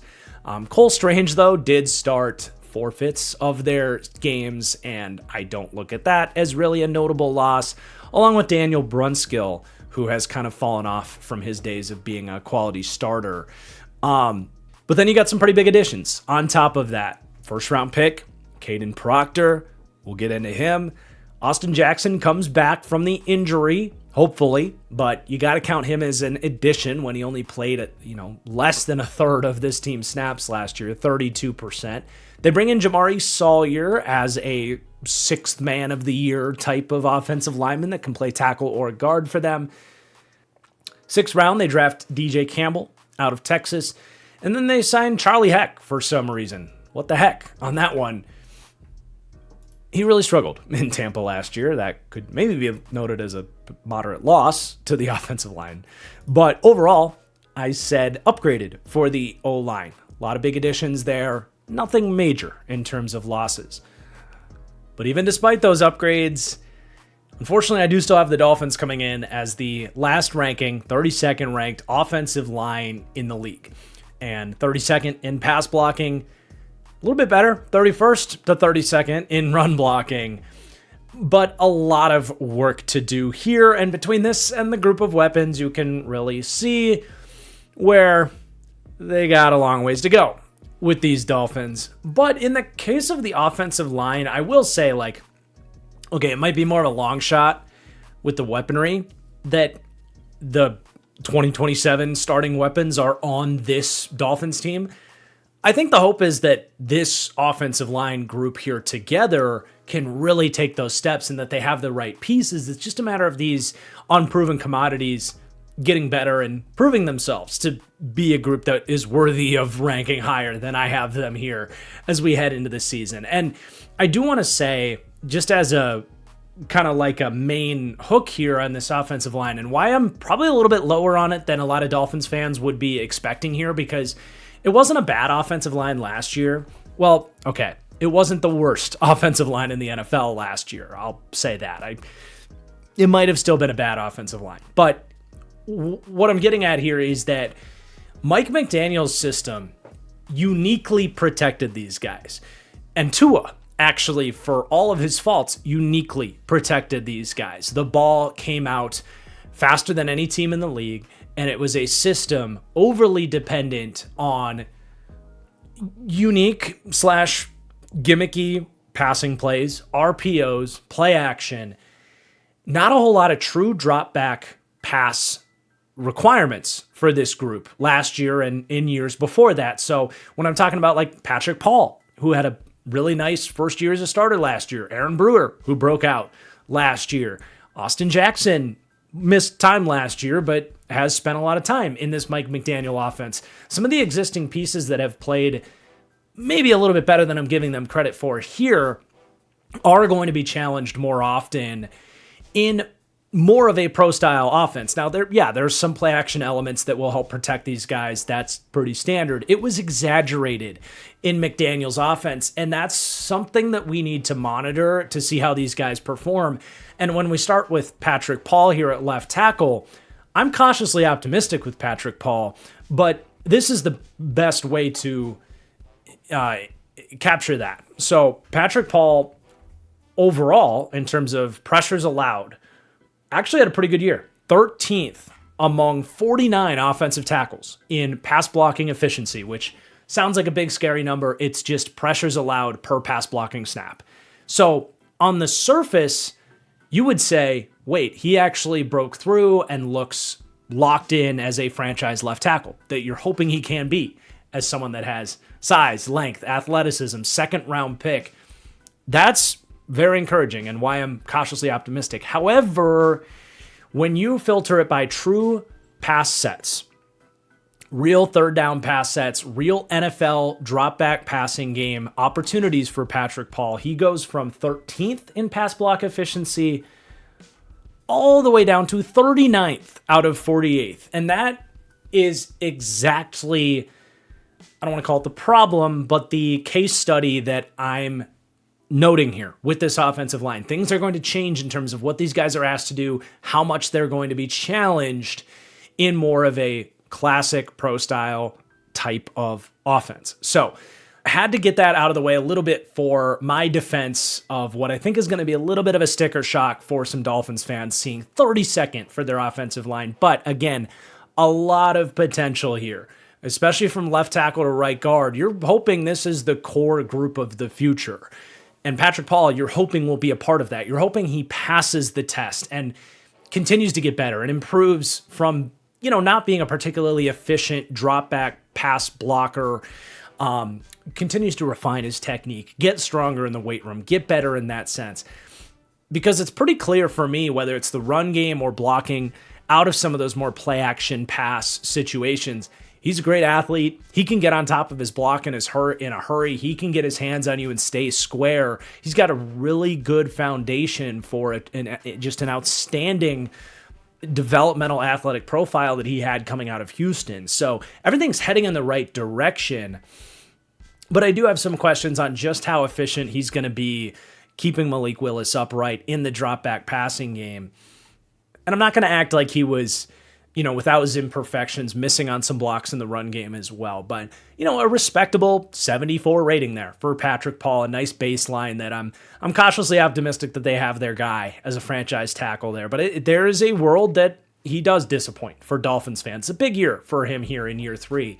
And then you have your first round pick, who's going to plug in at left guard for now. Now, a part of the beauty of this pick is Caden Proctor could be, the right tackle of the future if Patrick Paul does suffer a worst case scenario, and you do have some more questions about his long-term ability as your franchise left tackle. Caden Proctor could be that. This made a ton of sense as a pick, to be the starting guard right now, which is where they needed it and where I do think Caden Proctor projects best as a player that had some limited foot speed at Alabama, being much less of an issue at guard there. But he played left tackle at Alabama. And the thing I keep coming back to on Caden Proctor and why I'm, I guess I'll say cautiously optimistic, or certainly I'm Caden Proctor curious here, is Alabama had him playing at a preposterous, oversized weight, close to 380 pounds. In the pre-draft process, he got down to about 350, and I'm curious to see where he lands for Miami here. Ideally, 335, 340 would be great. And if he's 30 to 40 pounds lighter, how much better are his feet going to be? Because that's really the main issue I had on Caden Proctor. I thought he was really good with his hands. I thought he was physical in the run game. I think he's a really explosive athlete north and south, actually. There's a reason they threw him passes and lined him up as like a lead blocker at times. But the agility, the change of direction when left on an island as a tackle was an issue. But you slide him into guard, and that range is not a concern at all. You don't have to be, able to get the depth in your kick slides and have all this space where you have to react to inside counters. I love his projection as a guard. I also think, he's a taller guy. He's north of 6'6", but he does play with good pad level. I don't think that's going to be a concern, like him being too tall on the inside, whether that's, hurting the quarterback, not being able to see over the guy, or also like for his own sake, like you don't want to play tall as an offensive lineman when you're going against these kind of shorter D linemen on the inside that try to get up and under your pads. So like, I think he can translate in that sense as a guard, and the play strength is no concern for me on Caden Proctor. So I thought it was a good pick, maybe a tick early, but I saw the vision there. I love the positional flexibility, and again, unproven player coming in that had his imperfections as a player at Alabama and is going to have to really learn a new position here. But definitely someone you're encouraged for the future. Now, 4 out of 5 starters here I have questions on. Aaron Brewer, I have no questions. He's a little bit smaller, so I can come back to some of the drop back passing questions that we spent so much time on. Like, he was uniquely sheltered in a Mike McDaniel offense at a smaller size from not having to deal with those true drop back situations where you're going to worry about a smaller center getting overwhelmed at times. That's never going to be his biggest strength. However, he has added weight. He's playing much closer to 300 now than the 275 he played at Tennessee, and he is just a better pass blocker than you ever thought he would be. So I don't think he's bad. I think he's pretty good, just not great or elite as a pass blocker. But he's a weapon. Like, outside of Devon Achane, Aaron Brewer is the biggest weapon on this team, defense included. Like, him on the move as a lead blocker, especially in a Mike McDaniel system, was incredible. And I really hope Bobby Sloak finds a way, especially with the QB run game, to get him on the move. I would be watching a lot of Ravens, Lamar Jackson, and Tyler Linderbaum tape if I were Bobby Sloak, and maybe stealing some concepts from what they do with some pin and pull, center sweep types of opportunities to get Aaron Brewer going here with the design QB run game, which wasn't so much a factor here with Tua. But he had a kind of all-pro, Pro Bowl caliber season last year as probably the best run blocking center in the NFL last year, and he's just really good. So you do have that as a stabilizing force for this offensive line.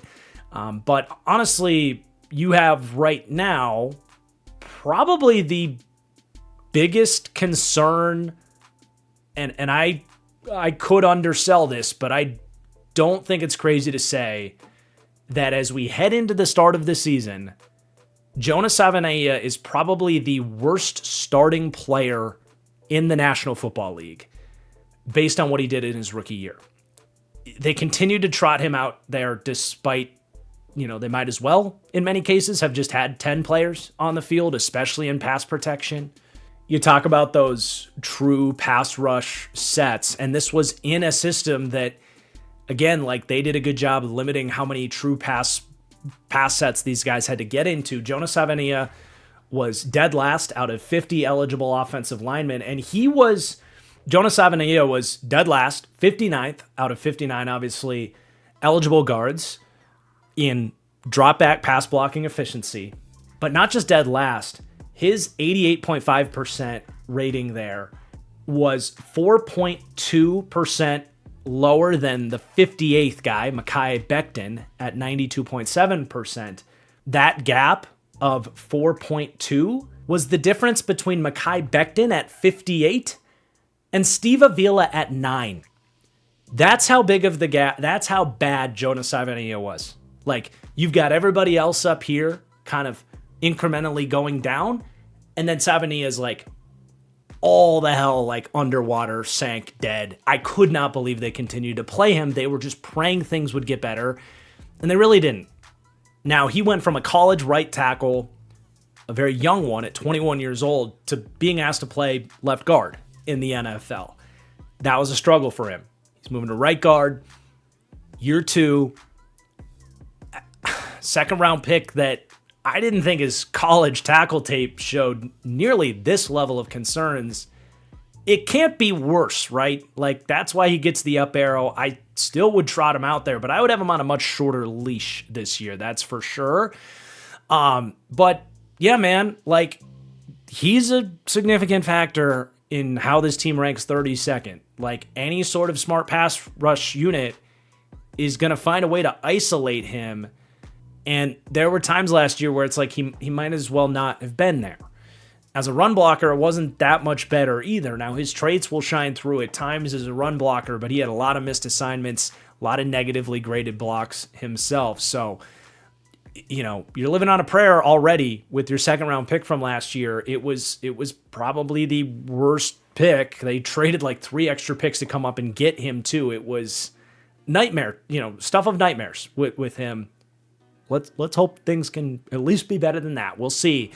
And then Austin Jackson at right tackle. I don't have a ton of notes on him, honestly. Like, he, to me, is a perfectly reasonable low-end starting tackle. He's settled in as that after being their first-round pick years and years ago. His big thing is, well, number one, he's not really great at anything. He's just kind of a low-end starting type of guy, just in terms of traits, efficiency, you name it. But he's missed a lot of time, man, the last 2 years, and health has become a serious question mark for him. It's a big year for him to prove that he can stay healthy, and if he can be out there, he can very much be like a Dan Moore-esque, ideally like one of the worst players on your O-line, but just don't be like horrible as a weak link. Like, that's what you're praying can maybe be the long-term vision for Austin Jackson, but we don't know that he can stay healthy. So that's a big part of this too. Like, if he goes down, there's no depth here, man. Like, there's really not. The only guy is Jamari Sawyer, which I like Jamari Sawyer, right? I do. What he did in his rookie season when Rashawn Slater got hurt with the Chargers, Jamari Slater showed that he can be a good left tackle in the NFL. The problem is that was a long time ago. The Chargers have since tried to make him a guard where he has struggled. He's a tough player to rank for that reason. Like, he's just a adequate baseline backup player as a guard. And the other thing is he hasn't really shown to play well on the right side of the line or at right tackle. He's actually naturally done all of his good work as a left tackle. And we see this at times. Like, every offensive lineman's different. Just some guys are coordinated enough to do both. Some guys have developed certain techniques that prefer one side to the other.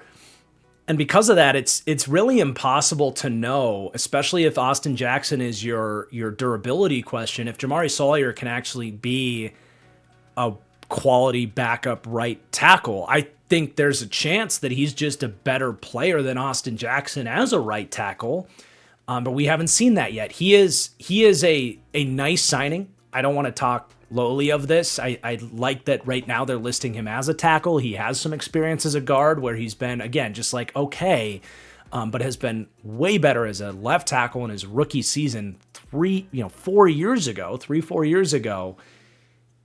There's a chance he's a quality backup at tackle. There's a chance he's not at this point. It's just been so long. So I like bringing him in, but he's got questions in his own right. And he's also the only guy worth anything. This is a terrifyingly thin offensive line. And man, only 2 or 3 O-lines over the course of an NFL season get through the whole year healthy. And if they have to dip below the Jamari Sawyer depth, like we saw Charlie Heck in Tampa last year, very ugly. Carter Warren has not worked out. Someone I liked as a draft pick for the Jets, but again, has not worked out.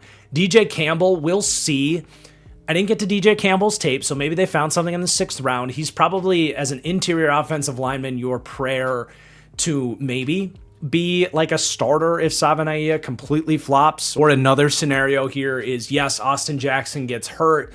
you're not comfortable with Sawyer at right tackle, maybe you do actually throw it on Caden Proctor's plate to go play right tackle, and then you put DJ Campbell in. Okay, there's depth at tackle in that sense, but I don't really like that for them. I think that's been dangerous. You're already asking him to learn a new position at left guard. You're then going to throw it on his plate to go learn NFL right tackle, play on the right side of the line. That's a lot to ask of your first round pick. Like, okay, maybe that works out, but there's a lot of danger in doing that. Like, okay, DJ Campbell is your prayer on the inside that they found something. He has interesting measurables. He graded out okay at Texas. Again, a player that was a little bit lower down on my radar that I didn't get to the tape on, 6th round pick. Like it's a long shot, but we'll see if maybe he could surprise here. That's probably where you're squinting to try to find some form of upside out of the depth here. Keon Smith, don't see it there. And then you're getting into undrafted free agent types and Braden Daniels, who is a developmental athlete. I want to say a 5th round pick out of Utah for the Cowboys like 2 or 3 years ago. But yeah, man, you got a lot of questions with the starting unit, but the depth is very much in question as well. So this is the definition of a wild card unit for this team. There is upside here. I really hope for the Dolphins' sake that we look back on this, they hit their green lights. These guys proved what they can do in a different system and got better in the case of someone like Savanaia especially. And, they finish 16th, 17th. Like, middle of the league is possible for this offensive line. Just a lot of green lights need to be hit before we get there, and you've got some major questions. So that's going to conclude the offense, which actually did not come out as the 31st ranked overall offense for me, believe it or not. With the worst ranking weapons and the worst ranking offensive line, the run game is doing a lot of the heavy lifting there. You have one of the most exciting combinations in the backfield, right? For me, a top 7 ranked running back room and top 3 ranked quarterback run game multiplier, with questions with the run blocking and still questions with how the play calling and the coaching is going to be able to lean into that. That's still a 15th ranked run game in the league, which digs this out of being the worst ranked offense in the league. But needless to say, man, the passing game here, it's hard to create an offense that has more questions than this. 31st at QB passing, 32nd in weapons, 32nd in pass blocking, and even some questions with Bobby Slowick as the play caller here. So definition of a lot of work to do. You are hoping, of course, that you get some green lights and this can finish. I mean, just top 2/3. I think you just went 24th as an offense this year, really leaning into that QB run game and maybe have a top 10 run game. That to me would be a success for the Dolphins this year. And then, of course, your Hail Mary is Malik Willis is just really good. And then this team super surprises, but call that a Hail Mary for a reason. All right, let's turn the page to Jeff Hafley's defense. I do think this is kind of a defensive coach that thinks highly of his capabilities, as Jeff Hafley should. It's kind of a fun, blank slate approach. There's not a lot of locked and loaded aspects of this team. He had a lot of draft picks to fill in some players here. And I'm just excited to see Jeff Hafley truly create this defense in his own image. But as we'll see here, probably not going to be created within the first year. It's going to take multiple years to really put this thing together. And let's start here by talking about the defensive line and take a look at their offseason changes up front. So interior D-line was actually a unit that didn't get a lot of attention this offseason. It's not that it's as locked and loaded as the running back room was that they ignored. But certainly other positions were focused on for this team. You can't fix every hole on a sinking ship in one offseason. But really the only thing of note there is they lose Benito Jones, who was a rotational piece for them. Okay, whatever. And they didn't add anybody to the interior of the D-line. But at edge, some pretty significant changes. Bradley Chubb out the door. I actually had that as just a moderate loss. Bradley Chubb was okay. I think the Bills dramatically overpaid for what he was and isn't going to be missed that much, but still a loss. Jalen Phillips would have been a bigger loss, but was traded mid-season. Like, they haven't had him for a good amount of time at this point, but still compared to last year, he played 38% of snaps. And the Matthew Judon was horrible. That's borderline addition by subtraction. But honestly, in terms of additions, you're more in like dart throw territory. Josh Uche, who bounced back last year, Trey Moore, developmental athlete out of Texas in the 4th round, David Ojabo, definition of developmental athlete who hasn't been able to stay healthy, and a 7th round flyer on Max Llewellyn. So, while they have moving pieces at the edge group and their losses aren't anything crazy, it's still a slightly downgraded unit for me, with a lot of, future outlook required, I think, with the edge and the defensive line in general, but especially at edge. So we're going to have to continue ranking these position groups quite low as we carry on to the defensive line here in the defense, because this is, for me, the 31st ranked defensive line in the league. But like the O-line, definitely a group that has potential to climb up a little bit. Anything above top 20 would surprise me with this unit, but you have some young pieces, especially a pair of first-round picks over the last 2 years, 2025 and 2024, Kenneth Grant and Chop Robinson, that you're hoping for big years from. And then there's some intrigue with someone like Josh Uche, especially. But yeah, 31st for overall D-line, dead last, tied for dead last, 31st to 32nd for pass rush, and at least notably better for run defense, D-line run defense, ranking 20th to 24th, so a little bit better, a little bit more stout up the middle.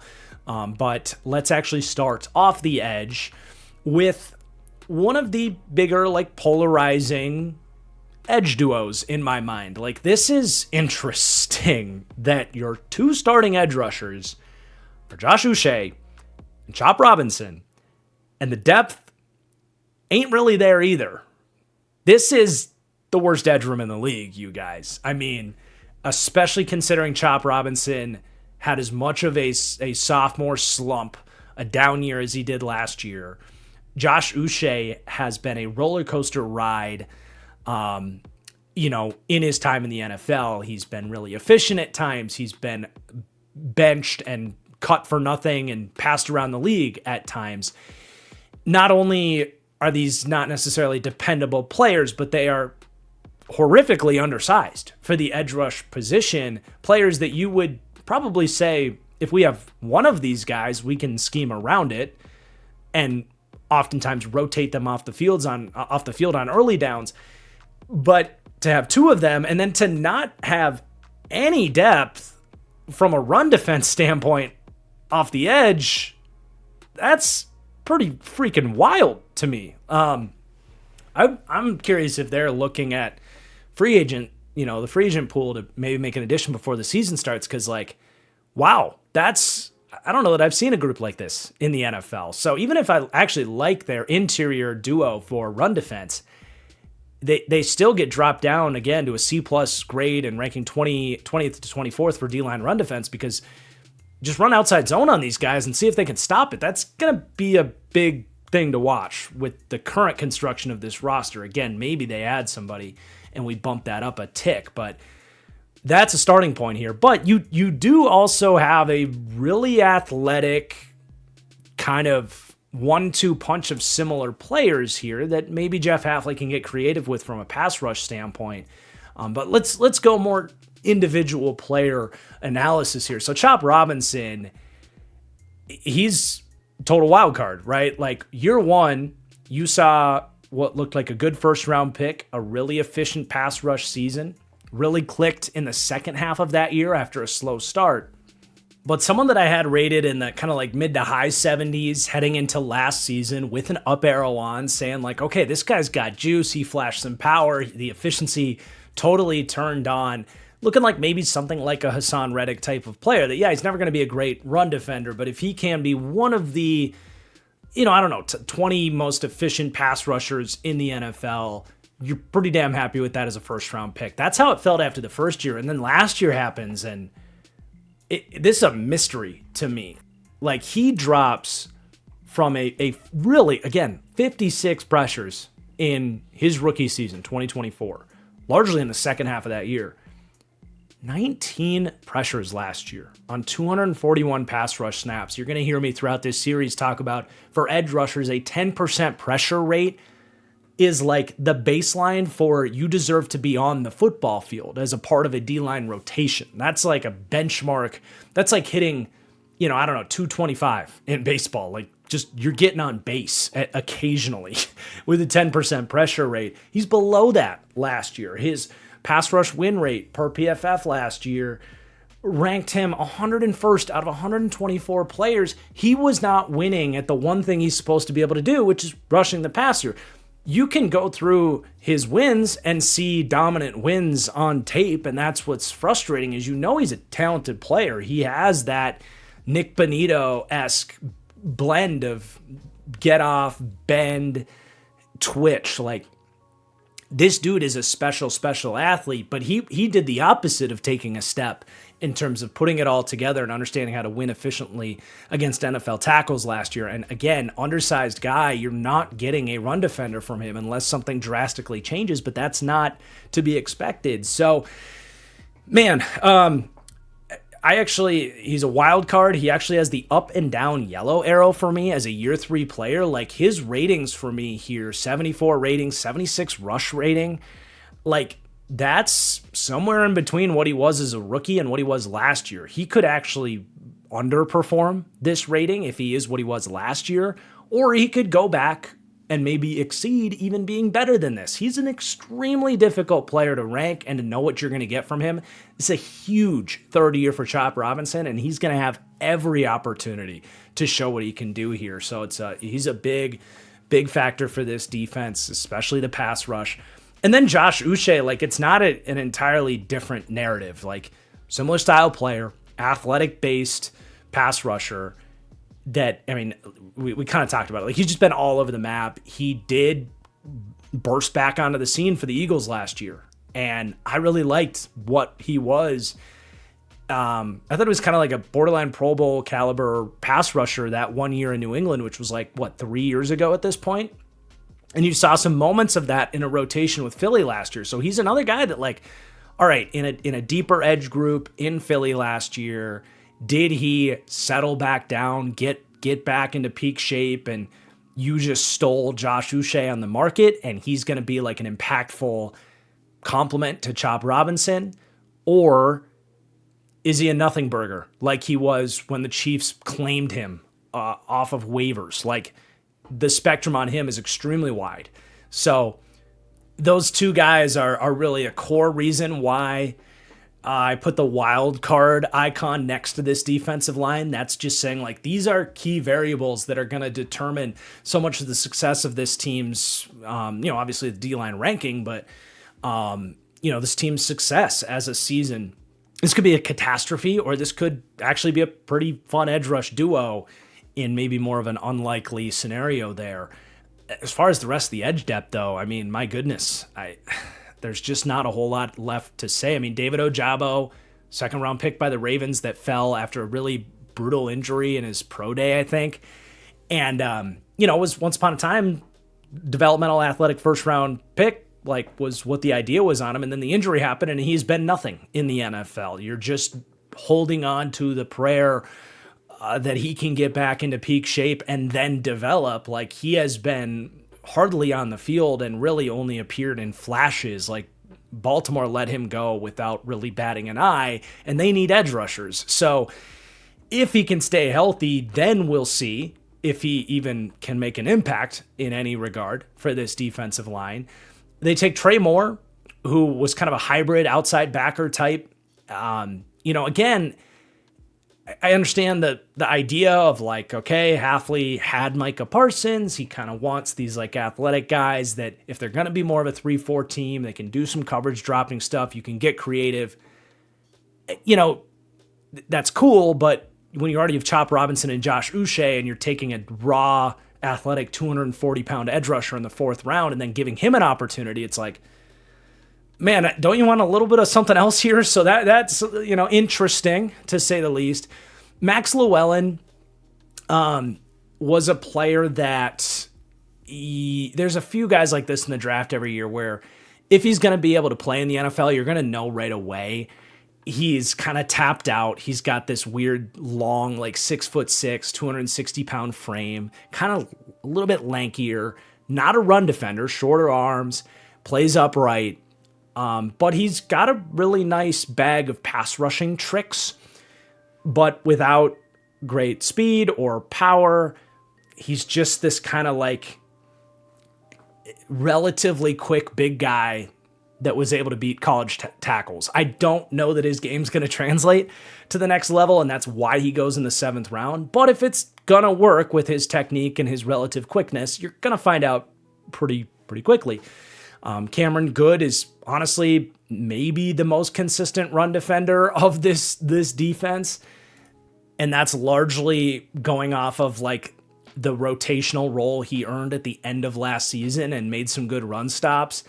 Again, though, like a under 250-pound edge rusher, and then Robert Beal was developed off of his traits and was never a good football player. So this is a crazy edge room and not a good crazy. The interior D-line makes a lot more sense to me. I mean, you're going to be a 4-man front. You got Kenneth Grant's your nose, Zach Sealer's your 3-tech. This group works for me. I mean, Sealer is a very good, balanced defensive tackle at this point. He's 31 years old. I think we saw maybe some signs of age and regression. Both his run defense and his pass rushing efficiency took a step down. Not quite going to put the red arrow on him and say he's definitely regressing. Sometimes this is about the point, like 30, 31 years old, especially like D linemen, O linemen, linebackers. Some of these positions, a guy just had a down year on a bad team. He didn't actually get, physical regression. But one more year of reduced production, you would say, yep, he's definitely getting older and regressing. But yeah, I mean, there's a lot to like with him as a 3-tech. Like he's got great technique against the run. He's got great instincts to find the ball.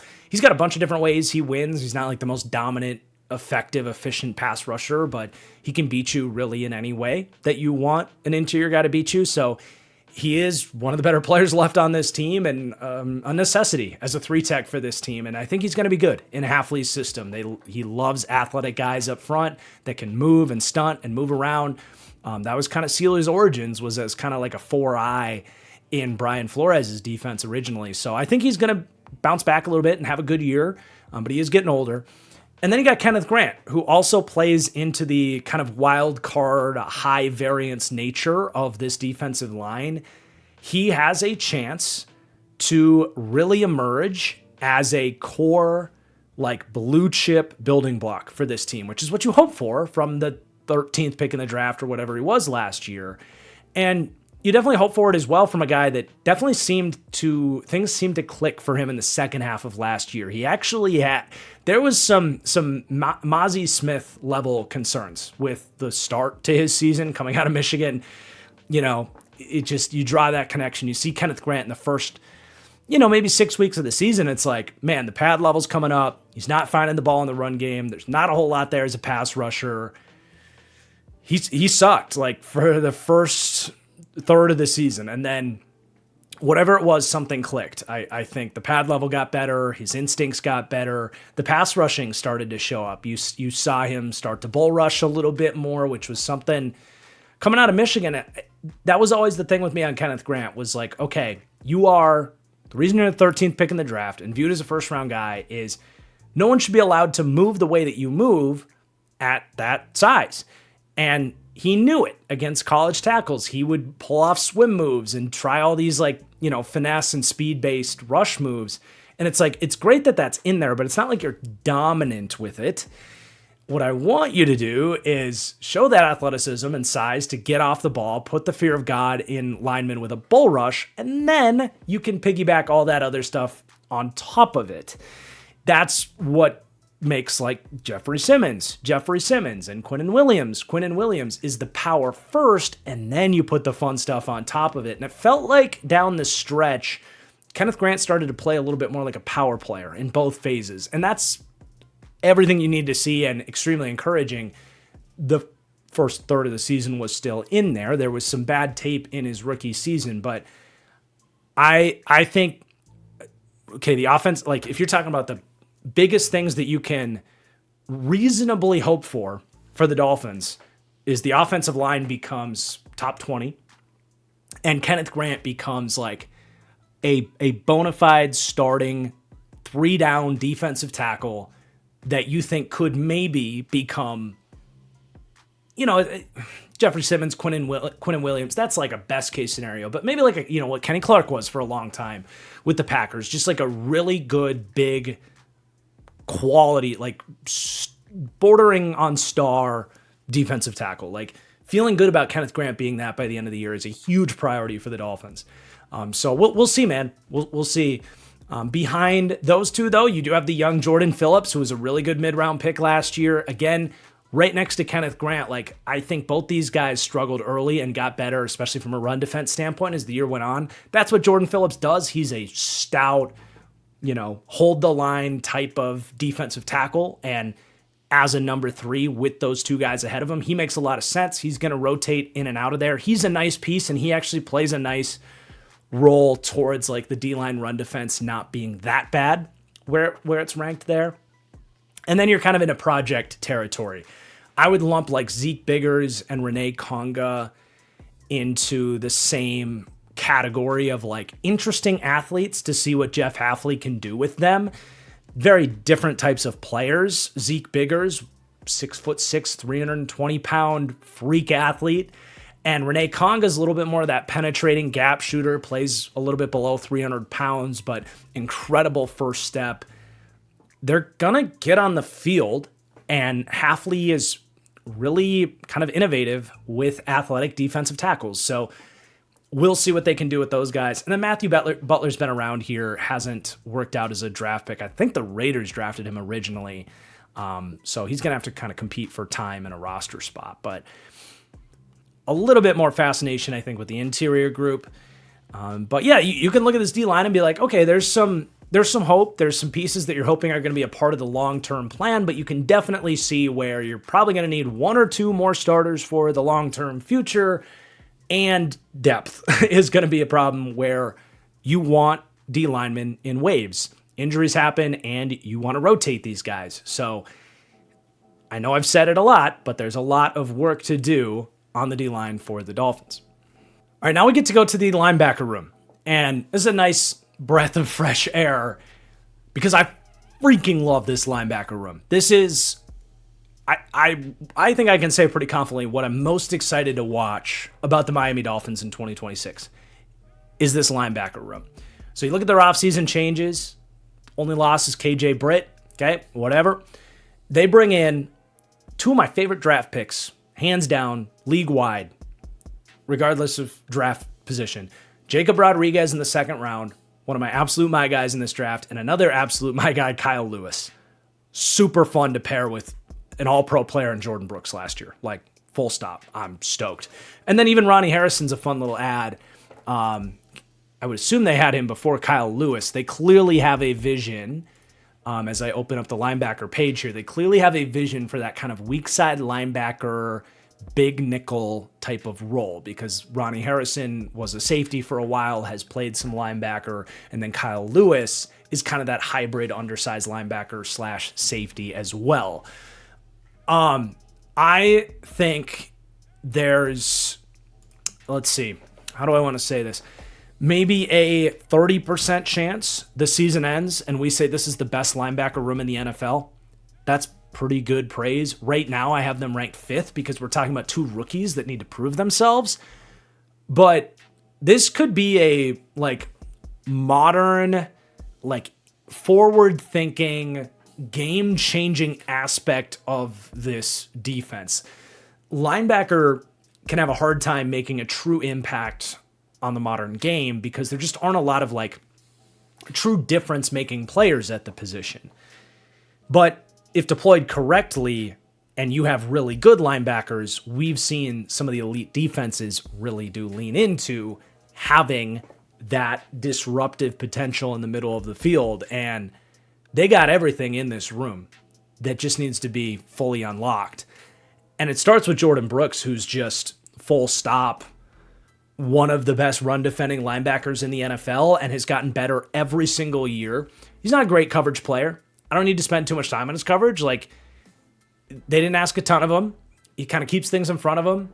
Decent, gotten better as a tackler over time, but like pretty solid sideline to sideline, like cleaning things up, but not a lot of ball production, someone that can be manipulated by play action. And like, you don't think about coverage with Jordan Brooks. I think it's gone from liability in Seattle to just adequate, like normal for him, which is most linebackers in the NFL.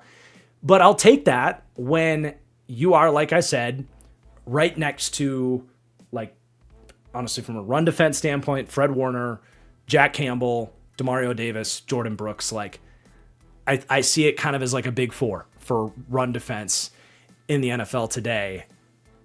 I don't know how much, that's the best praise I can give a dude. Like, he gets off blocks. He has developed incredible run diagnostics. Like I said, the tackling that was more of an issue in Seattle has just been really good here in Miami.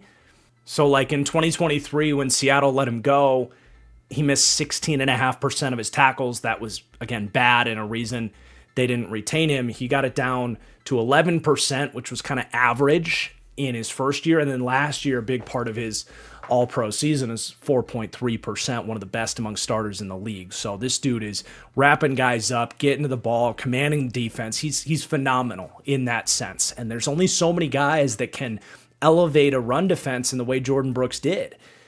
And he's a really good blitzer. I wouldn't say he's an elite blitzer, but he's very good in that sense when you want to fire him up the middle. He's got plenty of power to blow up running backs and good bursts through the hole. And just, man, I get so excited about this because I love complementary groups of skill sets.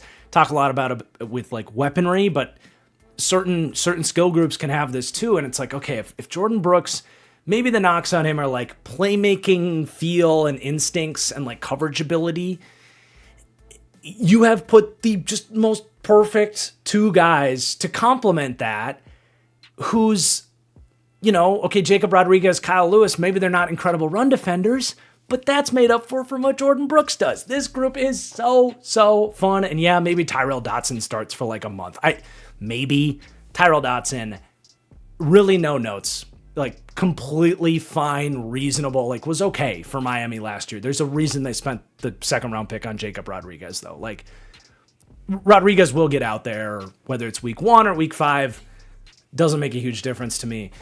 We're going to talk about Rodriguez next.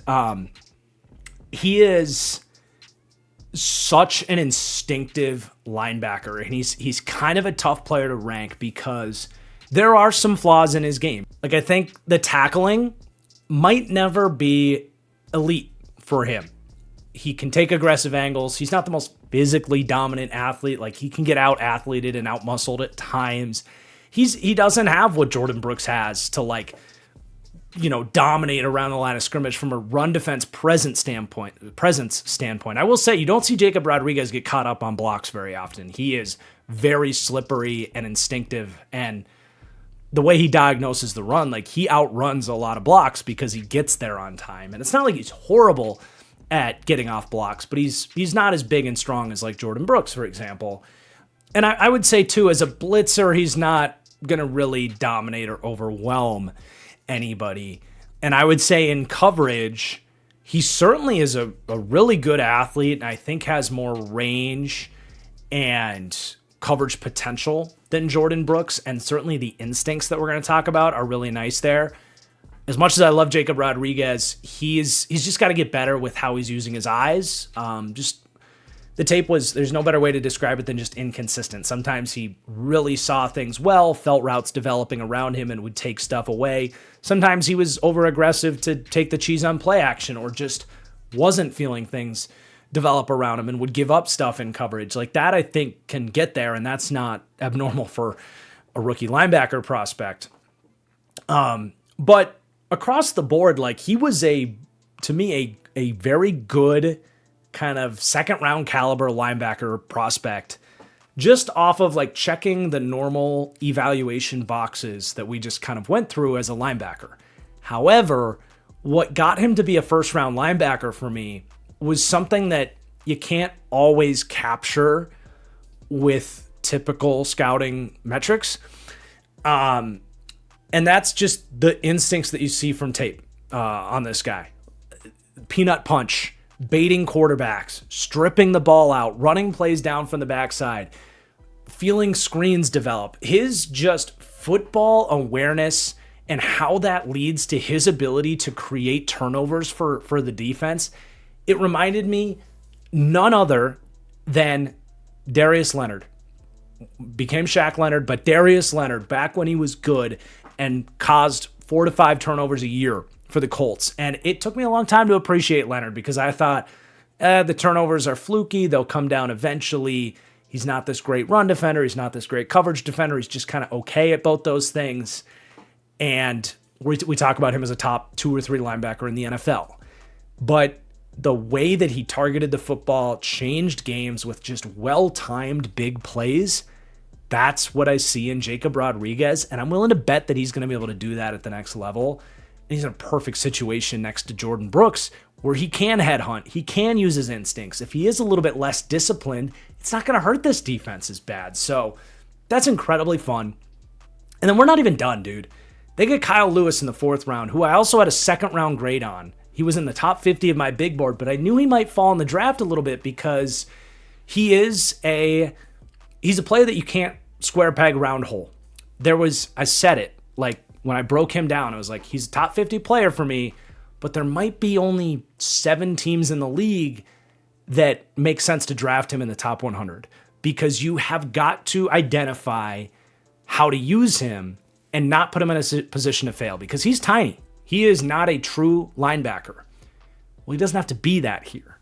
Here, he will be a weak side linebacker in a lot of 4-3 fronts if they want to run that. Now, they're going to be more 3-4 early on with how that edge room is constructed. So, it might take a little bit longer for them to get some more size in the edge group and want to run more of those fronts. But in Green Bay, they did run 4-3 fronts with Quay Walker, McDuffie, and Edgerrin Cooper when all those guys were healthy, and that worked well for their run defense. So I think in true base 4-3, we'll see it. However, Hafley being as smart as he is, and when we look ahead to this secondary, they have no true nickel defenders. I am really excited for the potential that Hafley is going to do the thing that I kind of just thought no team would be smart enough to do, and that is just view Kyle Lewis like Nicky Manwari, like Kyle Hamilton, like Derwin James. He's fast enough to be viewed in that role. He's at his best when he plays in that wing role, and as a true big nickel, modern hybrid nickel defender, which some of the best defenses in the league look no further than Seattle with Nicky Manwari. In many ways, there's some similarities with Cooper DeJean in Philadelphia. Kyle Lewis and Cooper DeJean aren't entirely dissimilar players in terms of where a lot of their strengths and weaknesses are. If you want to go a little bit further down the list of comps, someone like Josh Metellus and Brian Flores' defense, I think looking at Kyle Lewis like that, who has 4.49 speed, that has some of I tweeted it out, he had some of the just most fluid hips, the most oily hips I've ever seen from a linebacker prospect. Like the way he can redirect, change directions, and as a blitzer as well, when he bends around the corner, when he gets blitzed specifically from the slot off the edge, he had some of the best bend in this class. The combination of speed, agility, change of direction, he can absolutely be just a defensive back. So he plugs in perfectly there in a true base nickel type of defense. And when you get into your true 3rd down situations, it might get a little clunky because I don't know that you're taking Jordan Brooks off the field. Jacob Rodriguez, I think, with the way he can bait quarterbacks over the middle of the field in more of a dime linebacker role would make more sense. So, with Brooks and Rodriguez ahead of him, you might see Lewis come off the field a little bit more on like 3rd downs. But as an impact player on early downs, I'm stoked to see Kyle Lewis perfectly paired with these guys. And I just don't think Hafley's going to waste a lot of time. Like, you've got Terrell Dodson. Clearly they have a vision for Ronnie Harrison, like that role, like as a weak side linebacker, dime safety type of player. Clearly they have that vision. I don't see why would you wait? Like, just it's not like Rodriguez and Lewis are low floor players. Let's just get them out there week one and just let these guys cook. Now, you have good backups in those roles with Dodson and Harrison. That's great. But you know what those guys are at this point. And Willie Gay as well, like, he's super fast. He's got some instincts, but he's never really developed either. Like, you actually have not only one of the most fun potential starting trios here, but they do have like really nice depth with guys that can play all these different roles. So, I love this group, dude. I actually have them tied for first in the league for linebacker run defense, and then a little bit lower for coverage, 11th to 14th. But again, already for me ranking as the 5th best linebacker room in the league, and absolutely potential to walk out of this year and say, okay, Miami's still got a lot of work to do, but they have, on the defensive side of the ball, the best linebackers in the NFL. I don't think it's crazy if those rookies hit their best case scenario outcomes. All right, let's talk about this secondary if we have to. As we look at the offseason changes, a lot of turnover here. So with the cornerbacks, two of their main starters, Rasul Douglas, who actually played pretty well for them, and Jack Jones are gone.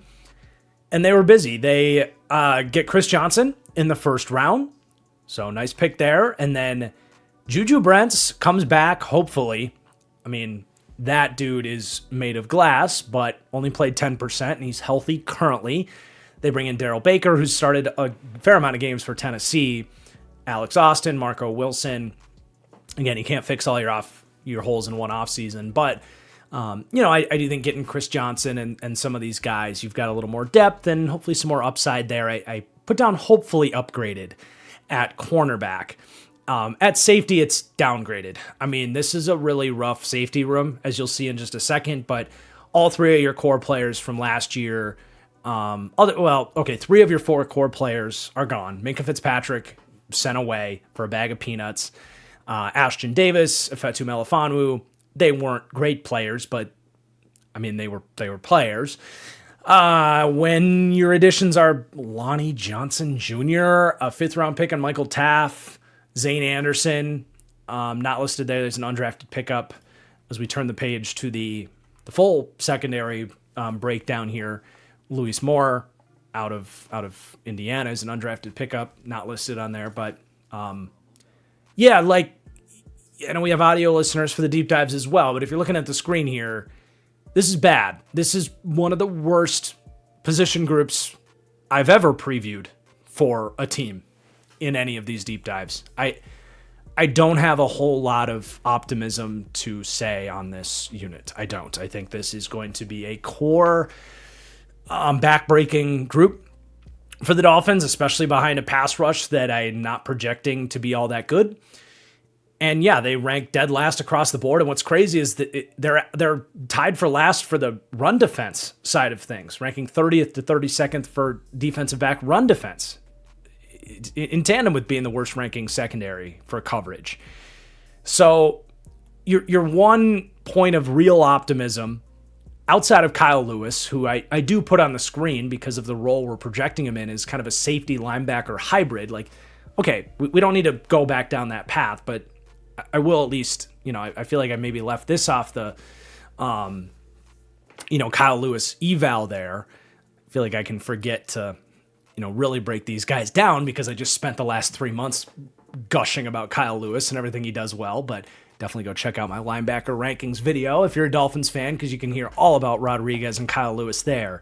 But he is one of the best curl flat defenders I've ever seen at the college level, even if he's a linebacker. So take that note, apply it to my excitement on Kyle Lewis.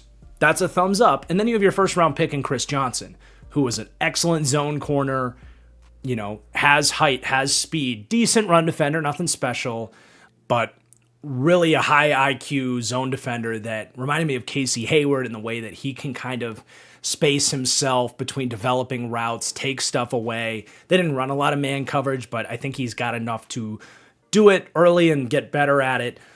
Really, the only question on Chris Johnson, well, there's two questions. Level of competition. He didn't face a lot of great wide receivers, and he had he did have a lot of reps where I wanted to see him get his head around and find the football more when he had his back turned to the quarterback. So again, they played a lot of zone where he's looking at the quarterback. I just don't fully know how comfortable he is when he gets turned around, and that really matters. That's where I missed so bad, unlike Deonte Banks.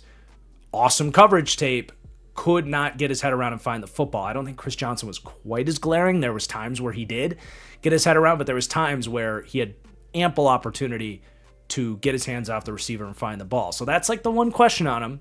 I had him as a top 50 player in the draft. They take him at the end of the first round. He's far from a can't-miss cornerback prospect, but there is reason to believe he can be this team's CB1 in time. But it's a hard position to play as a rookie, especially as you're coming up from San Diego State. So even if I'm optimistic about his future, I would not be surprised if he has a lot of ups and downs in year one, even to the extent where people might be like questioning if he's got it.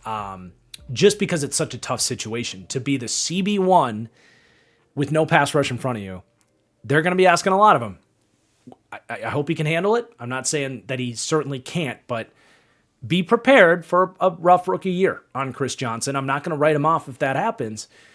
So we'll see what they get from him. Beyond that, like, dude, they got nothing. Like, they have nothing. Like, okay, Juju Brents, I like when he's on the field. He's been more good than bad when he's played, but he's been out for, he's only played like 10% of his available career games. Second round pick for the Colts. There's a lot to like there, man, but dude, counting on him to stay healthy, good luck. Like, that's all I'll say. If he can stay healthy, great. Like, we can start to have a conversation, but let's see him get through half a year first before I start saying he's anything close to reliable. Then you have Jason Marshall, who had to play by necessity last year, but I wouldn't say he played well. He had one good game against Tampa, and that was fun to see, but other than that, he looked like a lost fifth-round pick. And the other thing is they played him in the slot. He's not really a slot. He's not good against the run. I don't think he was really comfortable there. And right now, he might end up having to play the slot. That's kind of interesting. Like, Kyle Lewis, fortunately, is going to play a lot of those snaps. And maybe Jason Marshall looks more comfortable on the outside, and we can have a different conversation there.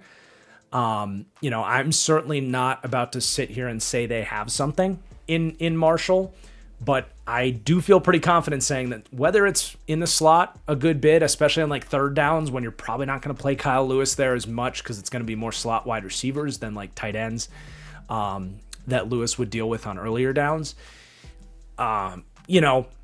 Very much to be determined, basically has had like a good game in his very young career to this point. And then after that, like, okay, Darrell Baker Jr. is an emergency Band-Aid and was that for Tennessee. I don't think there's a whole lot still to be unlocked in Darrell Baker that I think has played close to 2,000 snaps and has been the definition of a replacement level backup in Tennessee. Just does get beat, but you could do a lot worse.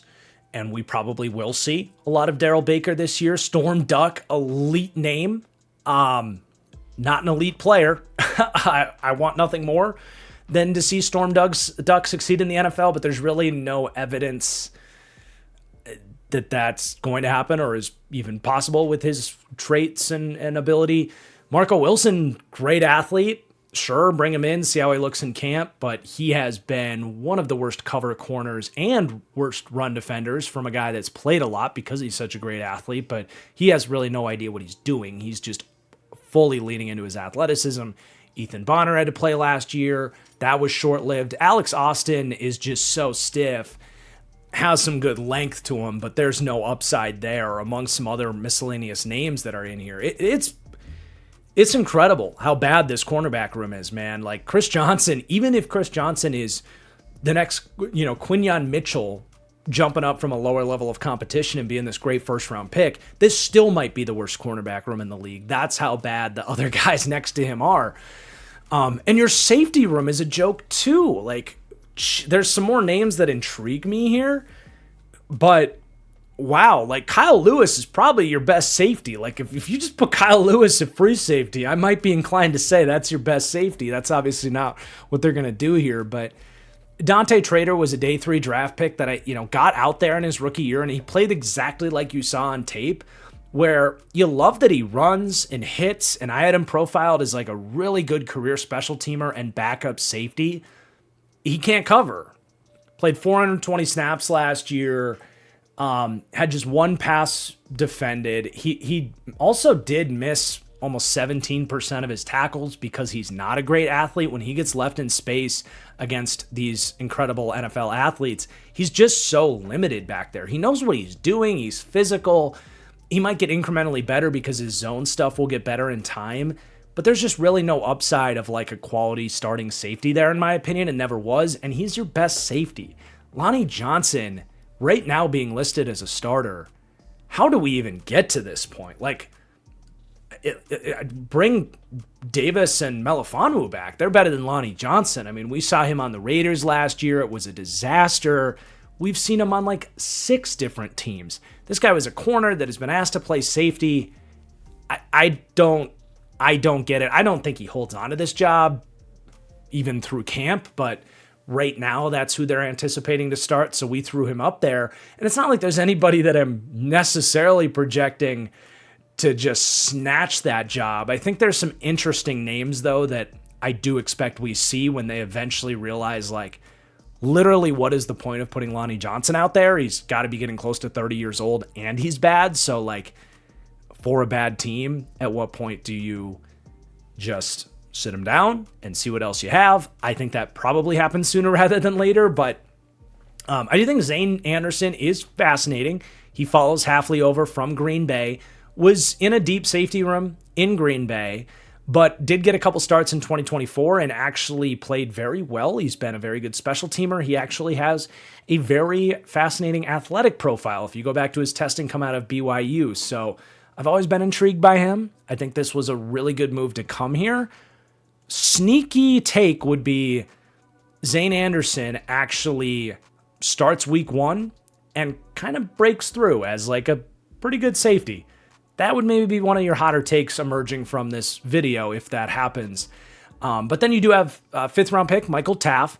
I actually like Michael Taff as a coverage safety, like his split safety, like really good fit in this defense, running quarters, cover 6, cover 2, even some single high stuff. From a coverage angle, he definitely fits. The main question with him is, will he be a good enough run defender and tackler to get on the field? You can't miss as many tackles and not fill a run at the level he did at Texas as he makes the jump to the next level in the NFL. Like, that's what it comes down to. I think you can cover. We've seen a lot of these guys that can really move, that can cover, that just don't get out there because there's 2 parts to this position group. You can't be the last line of defense and miss consistently like 20 to 20% of your tackles. So he's got to clean that up, but I do think there's upside there. He moves really well, and there's a chance that he breaks through. And then you do have Luis Moore, different type of prospect. He goes undrafted for a reason because he's 25 years old, he's tiny, and he's slow, but he's always in the right place at the right time. You know, he's on day 1, he's probably the smartest safety in this room. It's just a matter of like, okay, number 1, there's not a lot of upside there with this guy. And number 2, as he makes that jump to dealing with the NFL, like, does his lack of size, speed reach a point where his mind can only get him so far. So I like it as a pickup. I thought he should have been drafted as like just depth. But there's definitely a chance that if Taft does not look good and Zane Anderson isn't anything, we actually see Luis Moore starting this year. So they do have some interesting depth there. But it's depth, it's interesting depth for a reason. This is bad. This is really, really bad to wrap up the defense. So Hafley's going to have his hands full with this unit. It's kind of a mirror image of the offense where, okay, from a run defense perspective, they actually rank 18th, more middle of the league. I don't think you're going to just, Miami's going to have a little bit of a physical nature about them. Defensive coach, Jordan Brooks, really elevates a run game with how good he is. You got some decent interior D linemen there. I don't think this team's going to get just trounced. I do think really good outside zone teams are going to be unique advantaged against this edge room. But yeah, like I said, 18th in run defense, but mirror image of the offense, 32nd as a pass defense. Really no pass rush, really no coverage. It's just bad, man. This is why this team ranks 32nd. They just have so far to go. So let's do special teams here, and then we are going to get to the summary of the video here before we jump to an awesome interview with Nico. We don't call this a deep dive for no reason. We ain't playing around. We get it. We touch on every aspect of this team that we can, including special teams here. So they made some changes here. They really liked what they saw in Atlanta last year because they bring in both Zane Gonzalez and Bradley Pinion and say goodbye to an already pretty good punter in Jake Bailey. So changing names, but they had some pretty good specialists last year and they found some more good ones. So the special teams analysis is much more, what's the right word? Formulated, I suppose would be the word. It's much more of a formula where I'm plugging in numbers. So we look at the PFF team grade, the DVOA team grade. We take the 2-year moving average for the kicker grade, the 2-year moving average for punter. Returner is a little bit more of a subjective grade that I put on them. And then the overall team coach and culture grade that I didn't touch on earlier in the video. I got to remember to do that. But needless to say, the Dolphins rank pretty low for there with a whole new regime coming in. They have a lot to prove. That's kind of your benefit of the doubt slider there. But you put all that together, and the Dolphins come out 19th for special teams. The biggest reason for that is PFF and DVOA, which are two very solid kind of metrics to average together to see what you get. We're very split. DVOA loved the Dolphins last year, ranking top 10. PFF, not so much. And that comes down largely to kick coverage, that kind of stuff that is much harder for me to track. But I will say this. You got a kicker that's played really well recently in Zane Gonzalez, also competing with Riley Patterson, who's still here, by the way, who was pretty good last year. So, you should come out of here with a good kicker. Bradley Pinion's been a stud. And Malik Washington, while I'm not super optimistic for him as a receiver, he's been a really nice two-way returner, one of the better ones out there. So they actually, ranked 8th to 13th for returners. So they have good specialists. It's just a matter of the depth and the culture and covering kicks and coaching special teams. That's where the variance is going to come, but they should be pretty damn solid on special teams.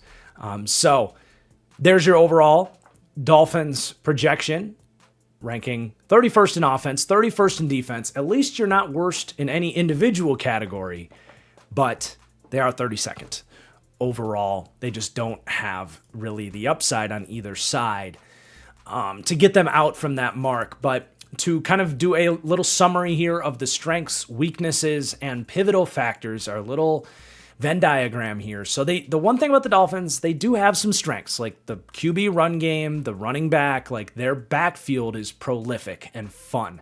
And that linebacker room, as you look at the defense, is really fun and high upside. Problem is, running back, linebacker, not exactly at the top of your lists of positions that impact the game and pay scale. When those are your only two strengths on the team, that's a concern. I did also put down defensive coaching and good specialists that we just talked about as a strength. So they do have some strengths to lean on. But the weakness is the inverse. What are the four most important positions in football? Quarterback, receiver, D-line, O-line. And they're all weaknesses. Hell, what are the 5 most important positions in football? You would put secondary, 5th. All 5 of those are weaknesses. That ain't great, Bob. for the 10,000th time, I'll say this team has a lot of work to do at those core positions. But as you look at the pivotal factors, what could really dig this team out of being the worst team in football this year? None bigger than Malik Willis. That speaks for itself. He's got upside in his own right. If he stuns and he's a top even 20 quarterback, that's going to go a long way towards this not being the worst team in the NFL, because the offense should be watchable from a pass game perspective, at least. They do have some interesting weapons that we broke down with the rookies and Greg Dulcich, for example. The offensive line has upside, as we described. I think on the D-line, your two most recent first-round picks, if they can really step up and live up to their draft pedigree, that's going to go a long way. And then even further upside with linebacker. We obviously ranked them 5th and think very highly of that group, but if that could be like a transformative unit, in the same way that we maybe talked about like the Baltimore Ravens when they had Roquan and Kyle Hamilton, even Patrick Queen at the time, like that was a really hard defense to go against with that trio. If they can be something like that, it's going to help this not be the 31st, defense in the league. But let's take a look at the schedule. And these last two segments, I've made some tweaks that I'm really excited about for those that have followed the series over the years, and I'm really looking forward to hearing your feedback on it. And as we look at the schedule and kind of win total prediction here, one thing that I think from my perspective, and I think for a lot of people that this series can leave a lot to be desired, is the predictive nature of seeing power rankings and the way we're talking about this. A lot of people look back and are like, oh, you had the Patriots ranked 27th last year. You freaking idiot. But if I actually sat down and predicted it, I maybe would have, I wouldn't have had them going to the Super Bowl last year, but I probably would have had them, maybe with the 18th best record or something like that, and maybe that's not the best example, but I do want to, with this segment, do a better job of parsing, all right, what we've broken down to this point is looking at every team in a vacuum, ranking every team at their floor, basically assuming the worst as a baseline, and then talking about what could go right. That's why these teams rank where they do coming into the year. That's why they're a week 1 power ranking. But I want a little bit in here that's a little bit more predictive and a little bit of like what I actually think happens towards the end of these videos. And that's what we're going to see here in the new way that we're looking at the schedule. Is the bottom right there, you'll see the My Opinions section. This is new. On the left, you'll see what kind of the math maybe suggests this team might win. And on the right is more of how I would predict this thing plays out. So when you look at the Dolphins' schedule, it ain't easy, man. They got to go against the NFC North, and they got to go against the AFC West as well. Not a lot of easy games there for a team that does have so many questions. And what's also interesting is typically that Miami Heat is such an advantage for this team earlier in the year. They only have 2 home games in the first 6 weeks of the season, first 7 weeks of the season. That's really interesting for the Dolphins. That's a typical thing that bodes in their favor, taking advantage of teams not familiar how to play in that stadium that, I'll be honest, kind of shines some light on the, some sun rays on the opponent that the home team doesn't seem to always feel. So that's another thing going against them. It's a really tough schedule, dude. And you got Patriots and Bills in your division. Really, the only game I have them favorited in was the Jets game at home. And that's just tough, man. So the math has them right about where their Vegas over-under is. That's going to be pretty normal, 4.7 wins. They are a brutal mark of 30-1 just to win their division. Super Bowl odds, they are tied for last at 250-1. So as far as the gambling markets, I think the value is correct on the Dolphins. If I'm predicting this team, I think the floor is 2 wins. I think they have enough from a run game, run defense perspective that certain matchups they'll be able to squeak out a win or 2. I don't think this is going to be a 0-17, 1-16 team, but I think 2 wins could happen. If really the big thing there is Malik Willis, right? Like, we broke down the wild cards and all the stuff, but like, if Malik Willis just is not good, this is probably a 2-win football team. On the flip side of things, if Malik Willis looks really good and you start to hit some of these green lights with some of these bigger question mark spots, I could see this team maybe surprising and sneaking out 7, going 7-10 in a best case scenario. But that's the range for them, in my opinion. And then my actual final prediction, I actually went through the whole schedule, and I'm kind of, normally I wait to do my final predictions show like the day before the season starts. It's going to build up throughout this series, which I think is fun. My win prediction on the Dolphins is a 3-14 season. Another thing about this schedule too is a lot of teams like this, you hope they build momentum, right? Obviously, you're going to be pretty rough to start with all the moving pieces and the youth and the new coaching. But maybe down the stretch, you put things together and you look at the schedule down the stretch. Their final 6 games at Denver, Chicago, at Green Bay, Chargers, Bills, at Patriots. It's not a whole lot of opportunities for the Dolphins to win a lot of games this year. So I've got them winning 3 games this year in my final predictions. Really staying true in this case to that 32nd ranking. We'll see if anybody I predict less wins than that, though. And then this is brand new as well. Really excited for this. Team superlatives at the end. And I think what I might do is actually, in future deep dives, do this after the guest interview, just to encourage people to stick around for the guest interview, which please do not go anywhere. We have a great interview coming up with Nico. But just because this is the first one, I'm excited to show you guys. This is a big new addition. We have 6 awards that I'm going to hand out or predict for each team. We have Team MVP, which is non-quarterback because that'd be too easy to go quarterback there. Biggest wild card. We've talked about the wild cards, but who could really break through and change some of the biggest outcomes on this team's season. Again, non-quarterback. That's obvious.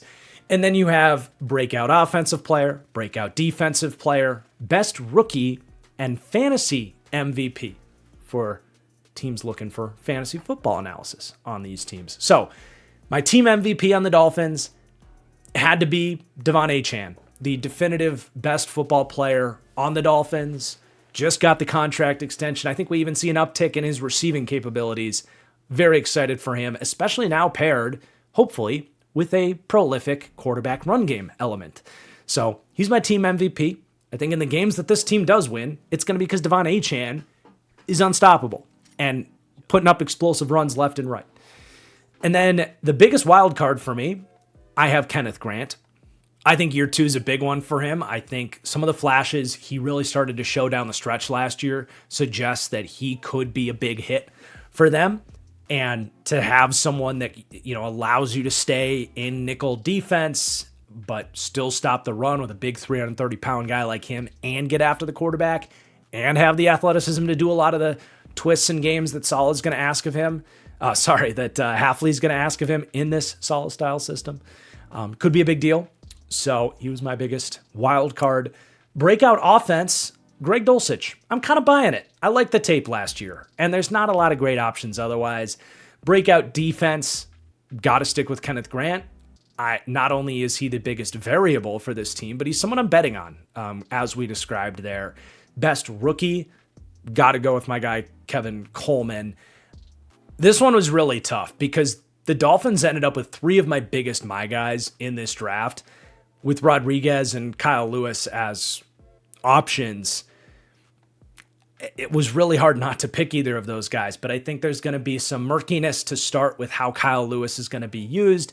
And Rodriguez, as much as I love him, still a rookie linebacker. There might be some inconsistencies there. This is more of just sticking my take out there. Like, I really like Kevin Coleman, and if you're talking about him as a 5th round pick that maybe leads this team in receiving yards, like, I'm going to stick him out there for this award. But this was a really tough one to pick for the Dolphins, especially for a team that's going to have so many players getting out there for rookies like Caden Proctor, Chris Johnson. Like, there's so many guys that are going to be playing.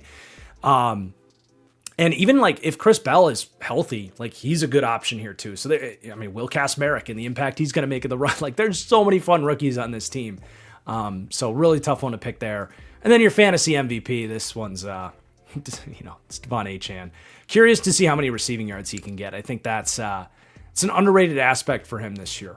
Is now with Waddle gone, new coach coming in, like feels like he's been even slightly underutilized in the receiving game to an extent. So yeah, there's your team superlatives. Let me know in the comments down below what you like from the changes we made there. I think it's all for the good.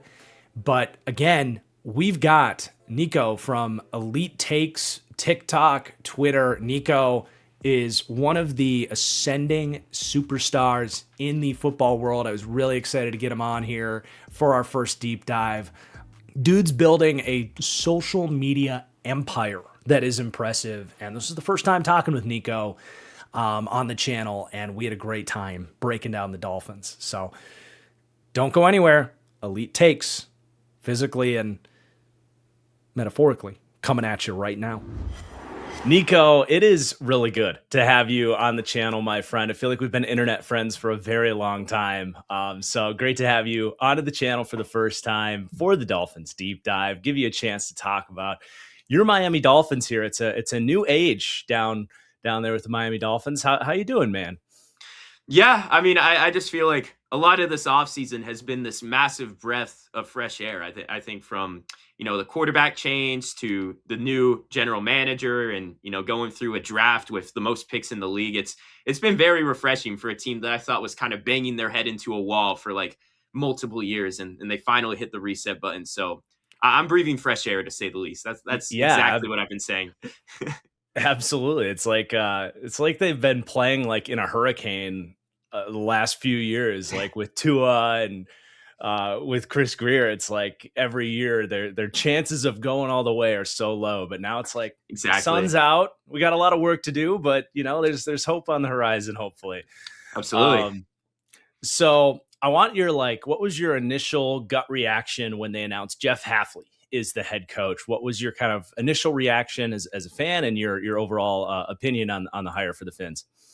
Yeah, I mean, during that process, Jesse Minter was like my absolute number one choice, and Yeah. I saw that they were interviewing him, and that was kind of what I had my hopes set on. I was also kind of interested in Chris Shula, which I don't know if I should have been as much looking back compared to Hafley, because at the end of the day, I feel like the number one goal of any coaching search is just to hire a proven good coordinator who can elevate talent, and I feel like that's what Jeff Hafley has proven he can do. Especially in 2024 with the defense without Micah Parsons, basically having them top 10 in a bunch of metrics with a lot of issues. And, the cornerback room that we saw turned out to be a very big issue that he was sort of masking. So at the end of the day, I'm happy to get a proven good coach in there, and he's aligned with the general manager. And, I felt like he has a good sort of vision that he's outlined. I try not to think too much about the press conferences, but I liked his ideas and his philosophies. It kind of reminds me of like DeMeco Ryans in Houston, where he wants to build a great defense and he wants to run the football effectively. At least that's what they've tried to do in Houston. So overall, I felt like it wasn't my preference, but I understand the hire. It was kind of like a B- type territory for me. That's what I would say. Sure. Yeah. I think Hafley's a total stud. Like, Packers fan here, obviously. Like, I was praying for one more year, run it back. He had a comment in like December that was like, next year we're going to get Micah Parsons the defensive player of the year. And I'm like, wait, why would he say that? Why would he say that? It's like, no, he's gone. Like, he's a great candidate. So yeah, definitely pulling for him and Packers South this year. There we go. Yeah. We're kind of tied in now. Yeah, exactly. And speaking of which, you got our backup quarterback to be your starter, Malik Willis. So I'm going to ask you this the way I've asked about a lot of like kind of either ascending or promising young quarterbacks. It leads to a lot of fun conversations that actually, when you look back on them years from now, they tend to give some good analysis on it when you look at it from this perspective. So this is like the bell curve analysis. So I want your kind of expectations for like what an average kind of 50% expected outcome for what Malik Willis could look like. what's like the best case, like 5% end of the bell curve, things went amazing, and bottom 5% of like, oh man, that wasn't so great. So kind of a ceiling floor discussion on Malik Willis here. And you can kind of take it whichever direction, if you want to focus on like stats or where we would end up ranking or however you want to Sure. interpret that. But I love looking at quarterbacks like this. Yeah, sure. I mean, I kind of think of it as like player comparisons to like recent quarterback seasons in recent years, if that makes sense. I felt Yeah, like perfect. worst case scenario would be like Jets Justin Fields, where, he comes in and he's a dynamic rusher, but he just offers nothing in the passing game. He's taking bad sacks. He's not cutting the ball loose, and get out of that contract. I mean, it's a somewhat similar contract with a fair amount of money early on, but pretty easy to move Hmm. off of. So I think they've prepared for the worst case scenario in that sense. But of course, I don't think it's going to be quite that bad. I feel like an average scenario. He's one of the best rushing quarterbacks in the league, and I think like the most realistic scenario is like, yeah, he's a great dual threat. He's an accurate deep ball passer. He's not throwing the ball all over the place, but he's producing big plays both through the air and on the ground, and he has like somewhat average QBR. So like something along the lines of, I don't know, maybe like Bears Justin Fields in his best days. Like that 2022 season where he was uh, playing relatively like he was leading one of the yeah. best run games in the league, and hitting deep shots every now and then, just not a super complete passer. And then I would say Hmm. like the highest percentile outcome would be like, dang near Pro Bowl level. And he's the Hmm. next in line of all of these quarterback renaissances we've seen, from like Bucks Baker Mayfield to, Vikings Sam Darnold to even Colts Daniel Jones before the injury. I feel like that's the best case scenario. And, he continues to build on the efficient, clean football he was playing in Green Bay. Our run game is awesome, and he's continuing to develop as a passer. So yeah, that's kind of like the comparisons I outlined for the bell Yeah, curve. absolutely. I'm excited too to see like Bobby Slowick, like run game wise, how creative is Yeah. he going to be able to be with all the different stuff? Expecting some 12 personnel with Will Merritt coming in, my dude in this draft. So, Oh yeah. yeah, I'm really pulling for Malik Willis. He really impressed me in Green Bay. Just the way he like the first year he came in, it was kind of that like gimmicky style. Like he had to get a couple starts in 2024. Exactly. um, and then by the end of 2025, when Love got hurt, it was like, no, he's pretty much running the offense. It wasn't all the Yeah. same concepts, but like he was pushing the ball downfield. It was a reminder of like what we saw at Liberty. It's like, okay, he had a ton of flaws, like no one could deny that, but he threw a Yeah. great deep ball, like outside the numbers, and he had some of those throws this year. It's like, okay, let's see where this Yeah. goes. So should be Absolutely. fun. Yeah, for sure. So, I want to ask you a couple questions about like your confidence in the offensive line right now. I think it's very fascinating to note like how much Mike McDaniel's system really protected the offensive line, just with the way like play action and the how the ball came out so quick with Tua. Like it's not just McDaniel, it's Tua. Maybe one of the best thing he does is help an offensive line by getting rid of the ball so quickly. It's not very often you'll hear me say nice things about Tua, but that was a benefit. So I can I look agree. at those. Yeah, yeah. I look at those two tackles, and I'm curious, kind of like what your confidence level is with Patrick Paul and Austin Jackson, two very different kind of narratives. There, you've got the young Patrick Paul, and you have a more of a veteran Austin Jackson. But yeah, what's your kind of confidence slash panic level with the tackle situation? Yeah, I mean, I feel pretty good about Patrick Paul. I wouldn't say Hmm. he's one of the best tackles in the league, but I would say that he showed some great improvement in year two. Maybe like a top 25 ish starting Hmm. tackle in terms of all of the numbers. And I think what it comes down to me is like, if Austin Jackson stays healthy, I feel pretty good about the bookends. But if he goes down, I feel Hmm. horrible because we Yeah. got Charlie Heck from Tampa Bay as our slated backup at right tackle at the moment. And I guess you could like maybe put Sawyer there. I don't remember how much tackle he played for the Chargers, but yeah, I think that's really what it comes down to. I feel like if they stay healthy, it can at least be an average duo. Yeah, Sawyer would be fascinating. He played like I don't understand what happened with him because he was really good. Like his He rookie, was, I think it was his yes, rookie year at like left tackle. 2021. Yeah, Yeah, um, And then that happened, and they were just like, yeah, he's a guard now, and he was never really that good at guards. So it would be interesting to see what he could do. That's a nice little pickup for them.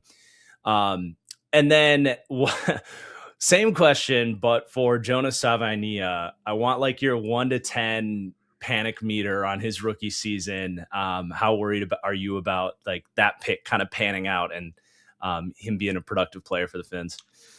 Yeah, I mean, I'll say this. I think like anytime you throw a rookie offensive lineman onto the field right away, you've got to have tempered expectations just because I feel like that's one of the positions in the league that usually has the biggest developmental curve from college to the pros. And he was also playing out of position. You know, they had him at left and he was playing right at Arizona and even some right tackle. So I do think also out of position, I feel like there was some maybe coachable things. Like he's just coming out of his stance with like off balance right away. So I feel like if you can tinker with him, I'm not, saying it's over for him. I still want to give him a chance to be the right guard of the future. I think it was really bad, but I think there are a lot of circumstances where, if he turns it around, you just wouldn't be that surprised. And you would say, yeah, I mean, we're patient with a guy who had a lot to like out of Arizona. So I'd say I'm at like a 5. I mean, it's hard to deny how bad it was, but I just think like coachability and circumstances could allow him to become a much better player. Yeah, I don't think that makes you a homer for that answer. I think that's those are good points. Like he was a right tackle in his final year at Arizona State, Arizona, and they're like, okay, now you're a left guard. That some people handle that much differently. So yeah, the right side switch, new coaching, new system. We'll see how it goes. Exactly. Big wild card for this year for sure. Oh yeah. Because it was it was really bad. It was really bad. And it didn't get a whole lot better throughout the year, unfortunately. But yeah, they may throw Sawyer in eventually, and that might be it for him. But I still want to give him the chance. For sure. All right. What about this wide receiver room is a motley crew to say the least. I guess, yeah. Who are you pinning to be like the leader in this wide receiver room by the end of the year? Who's got you most excited? Yeah, I mean, I actually did kind of like the trio of rookies that we were able to scrape together in the draft after. I know people were kind of freaking out about the Caleb Douglas pick, but then you got two guys in Chris Bell. No, it's fair. But then you go and get Chris Bell and Kevin Coleman, 2 guys that I thought were kind of underdrafted. And I don't know if Chris Bell is going to play his rookie season, but I am really excited about Coleman. I will say, though, like number 1 receiver, I think it's going to be Tolbert. Just because we have seen him in a bigger role in 2024 for the Cowboys. He was the number 2 receiver for CeeDee Lamb. And, he was not a great number 2 receiver. Now he has to be a number 1 receiver, and that's not very exciting, but pretty good contested catcher down the field. Kind of gets me excited with what he could do with those Malik Willis go balls. I feel like that was very critical with, how he was just placing the ball outside the numbers down the sideline during his starts for Green Bay. I felt like it was critical to get a guy in there who can come in and turn those into big plays. So I do think that Tolbert ends up being the number 1 receiver. I'm not going to talk myself into Tutu Atwell, ripping off 50 explosive plays for us. But yeah, I think he will be the number 1. I'm curious what you've kind of seen in Caleb Douglas, like if you've kind of done a revisit since they drafted him or what you kind of thought about that pick. Cause for me, that was like, I loved their draft. And then that pick happened. I was like, whoa, like, I think they lost the script a little bit on that one, but I'm curious if you've got bigger expectations than me for him. Yeah. I mean, what I thought about it is like, it kind of makes sense for John Eric Sullivan to do that because, in Green Bay, their philosophy was kind of to put together a bunch of interesting day 2 receivers and try to develop these guys and who he kind of reminded me of. And I'm not saying that he was as good of a prospect, but I feel like they might be trying to make him our Christian Watson as like that big, lanky, deep threat down the field. He's got pretty good hands and decent fluidity for his height. I feel like there's potential. I just wouldn't expect too much from him as a rookie. I just feel like Tolbert is kind of play that role, and hopefully he becomes a more dynamic version of Tolbert down the road as, the Malik Willis deep shot guy, Yeah, we'll see. We'll see. Yeah, I mean, that would definitely, you're right. That's definitely what they're hoping for. Wasn't Brazel on the board? He was. So that just doesn't make sense to me.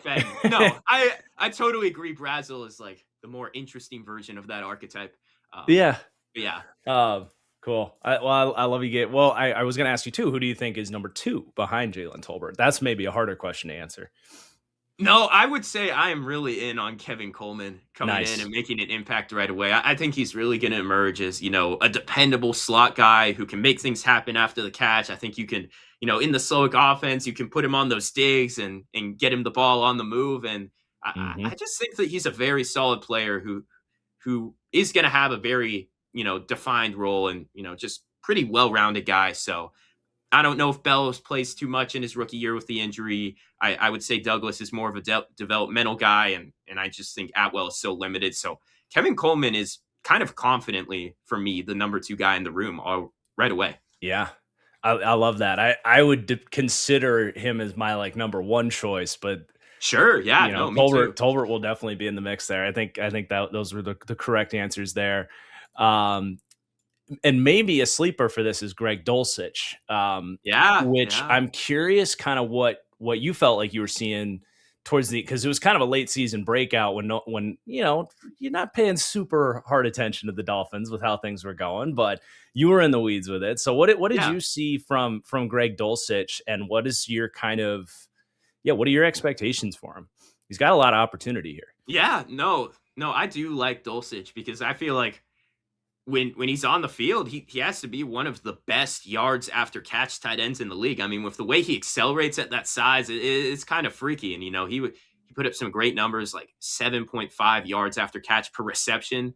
Wow. Kind of playing with Quinn Ewers down the stretch, you can scheme up those tight end screens for him. And I've just thought all along he's one of the most athletic tight ends in the league. And of course, that's not going to matter a whole lot if he can't be a factor in the run game and earn his snaps in that way alongside Kasmerick. I feel like Kasmerick maybe is going to have a more practical role in this Hmm. offense because it's easy to see how the coaching staff won't want to take him off the field in comparison to Dulcich, who's kind of been a bit behind in the blocking aspect for his entire career. But I would also say at the end of the day, Dulcich might be one of the 3 best receiving options for us. Period. Right away. Yeah. So I do think like with those 12 personnel, him and Kasmerick, I am excited to see if he can come along more in the run game because I really do like his receiving talent. I mean, he's truly dynamic. Yeah. Something's like kind of seemed to click with him because like there was a lot of drops. The contested catch win rate early in he just never really got contested catch opportunities, honestly. But like it kind of reminds me of like a top prospect that gets called up in baseball and then he struggles and he goes back to AAA and then he gets another opportunity. He's kind of like, I got nothing to lose now. It like kind Yeah, of felt like Dulcich was playing with his hair on fire a little bit last year. So yeah, exactly. Yeah. there are a lot of fun like little pieces of this team that are like, this could get interesting. And I think Dulcich is definitely worth spending some time talking about there. Yeah. Let's talk a little defense here. Chop Robinson, man, what happened? What happened to Chop in year 2? Because it was what he had like 19 19. pressures Yeah. last year. Yeah. Whew. Yeah. I mean, I would say really my fear about Choff and it's kind of like the defensive version of Dulcich is like, can you be good enough for the new coaching staff against the run in the run game? Mhm. Like it's just hard for him in that frame. And I think overall with this edge room, I'm very concerned about if we have like any sort of edge setter. That's kind of why I was interested in a guy like Zion Young Sure. early in the draft for us at 29 or 41. Yeah. Yeah. So that's kind of my concern is that Robinson might be like a genuinely really talented pass rusher who's just being asked to do way more for a defense than he's honestly capable of. Like he might just be one of the best designated, third down rushers in the league. So I am concerned. I mean, I think you have to be, especially when the pass rush production goes down like that. But I still can't kind of get over the bend that he showed as a rookie. I mean, Mhm. some really exciting reps and you are trying to kind of make him the Josh Allen chase down guy in this division. So like he has value. I'm just worried if he's being put a little bit out of his element at this point. Yeah, we'll see what Halfley can do with him. He did some good stuff with another Penn State pass rusher named Micah Oh Parsons. yeah. So maybe he can rekindle some of that. I would love to see Chop like moved around a little bit, like work in between the tackles a little bit, just kind of like let that athleticism loose. And Halfley's like all about that. So Oh there's yeah. maybe some hope there. Put him on Agreed on the stunts. run Yeah. defense. Yeah, Yeah, totally agreed on the run defense stuff though. It's just tough, especially for a team trying to like set the culture and like, exactly. be a tough team. Yeah. Man. Um, what about Kenneth Grant? What'd you see from him in his rookie year? Yeah, I'll let you take that from there. Yeah. Yeah, I mean, I feel like the fan base is way too hard on him, and they're already chalking Mhm. it up to like, oh, thank gosh we're done with Chris Greer. He made this abomination of a pick in the first round Hmm. last year, and I just don't see it that way. I mean, I was a big fan of Grant as a prospect with his movement skills at that size. I felt like he could be a true three down, versatile defensive tackle for us, and the year definitely started off rocky, but I felt like he kind of improved as a run defender throughout the year, started to become, a problem for teams trying to go through the middle. He obviously has the size to plug things. And, with him, Sealer, Jordan Phillips, I feel pretty decent about that defensive tackle room. Like, I just want to see him develop more because I do think that he improved throughout his rookie season. And I do think that he can be, one of the freakier defensive players to come out of that draft still. Yeah, I I thought it was kind of hard to break down because it really did like feel like the Dolphins actually got more physical as the year went on, and like Yeah. that was kind of the Mike McDaniel criticism was like this team never gets any more physical, and it's like, well, they're running the ball, Look at like it. the D linemen are coming along. It's like if that's the reason you're firing him, he's still a great offensive coach. It's like, are we really making the right call? I guess what did you think about firing Mike McDaniel? Were you ready or not so much? Yeah, I mean, I was sort of caught off guard by it because, it seemed like he was gonna stay because they were like running the GM search with him in house. And I was like, oh, they're Hmm. they're trying to pair him. Ultimately, I would say with McDaniel, great offensive mind. And, I do think that, the team kind of rallied down the stretch and showed him to be a leader of a team that people didn't think he could be. I would say my main gripe with him was like, it's clear that he had a very big say in the roster construction. Like, it's Yeah, clear that he was one of the people who wanted to give two of that extension. And really, all of those extensions that kind of put us in a bad place when we kind of got, ahead of ourselves after that 2023 season with Ramsey and Tyreek and everything. So I would say that was my main gripe with him is like, if you want to blame Chris Greer, you have to hold Mike McDaniel accountable too. So it was just kind of a tough one for me where I didn't mind resetting across the board because I do think that, he takes responsibility for how the roster sort of turned out to yeah. be like trying to make themselves Super Bowl contenders when it's just clear that they weren't, and it was setting the team back even further. I think that's a great point because yeah, and I hadn't even necessarily put that all together because it is like, okay, if they're playing a little more physical on the field, that's great. But when you look at the roster construction, there were like a whole bunch of picks where it was like redundant Yes. speed players, and it's like, Yeah. Mike, you got enough of that. Like you need a little Exactly. more. You need a little more beef on this team. Yeah, it's like Um, every draft broadcast, it's like, oh, we just drafted another, 4-3 running back in the third round. And then right. they cut to Mike McDaniel in the war room looking all excited. I'm like, yeah, he clearly is having a say in a lot of these picks, and Dolphins fans are just putting it all on Chris Greer. So yeah, Yeah. I think it's understandable, the reason that they moved on. There was like the Malik Washington plus was Yes. it Taj Taj Washington? Washington in Yeah. the It's seventh. like Yeah. like, all right, we already got Tyreek and Waddle, and now we have two more like Yeah. 180-pound speed players. Great. All right, and then let's see, what else did I have for the D? Oh yeah, the secondary. This is a little bit of a issue. It um, is, to say so the this least. was this was the question the way I was going to frame it to you. What is your week 1 starting secondary, starting 5, and then what's your week 18 projected starting secondary? Yeah, yeah. I mean, I think Chris Johnson will start right away. I think that was like Halfley's. Yeah. I've got to have him, and he's super excited to have him. And I do think that like pretty pro ready guy, technically sound. So I think it will be him on the outside, and probably Juju Brents on the outside, who was actually playing quite well for him. I loved him as a prospect, and then we signed him in kind of cut season in August, and he put out some good starts for us. Ultimately, very injury prone, so Mhm. um, I will say he will not be in my second rendition of the secondary prediction for that Yeah. reason. And I think some other guys might emerge. I think at safety, I think it's probably going to be Trader and Taff. I honestly do think like There's Lonnie Johnson in there at free safety, and I just feel like Taft could probably beat him out for that spot. Mm-hmm. Nickel is where I really don't know what they're going to do, because that's where Jason Marshall was playing last year. But the coaching staff has said they want to move him outside. I just don't really know if I see a better option out there right away. So here's where I see like the sort of transition throughout the season. I could see, you know, Marshall ending up as our second outside corner alongside Chris Johnson.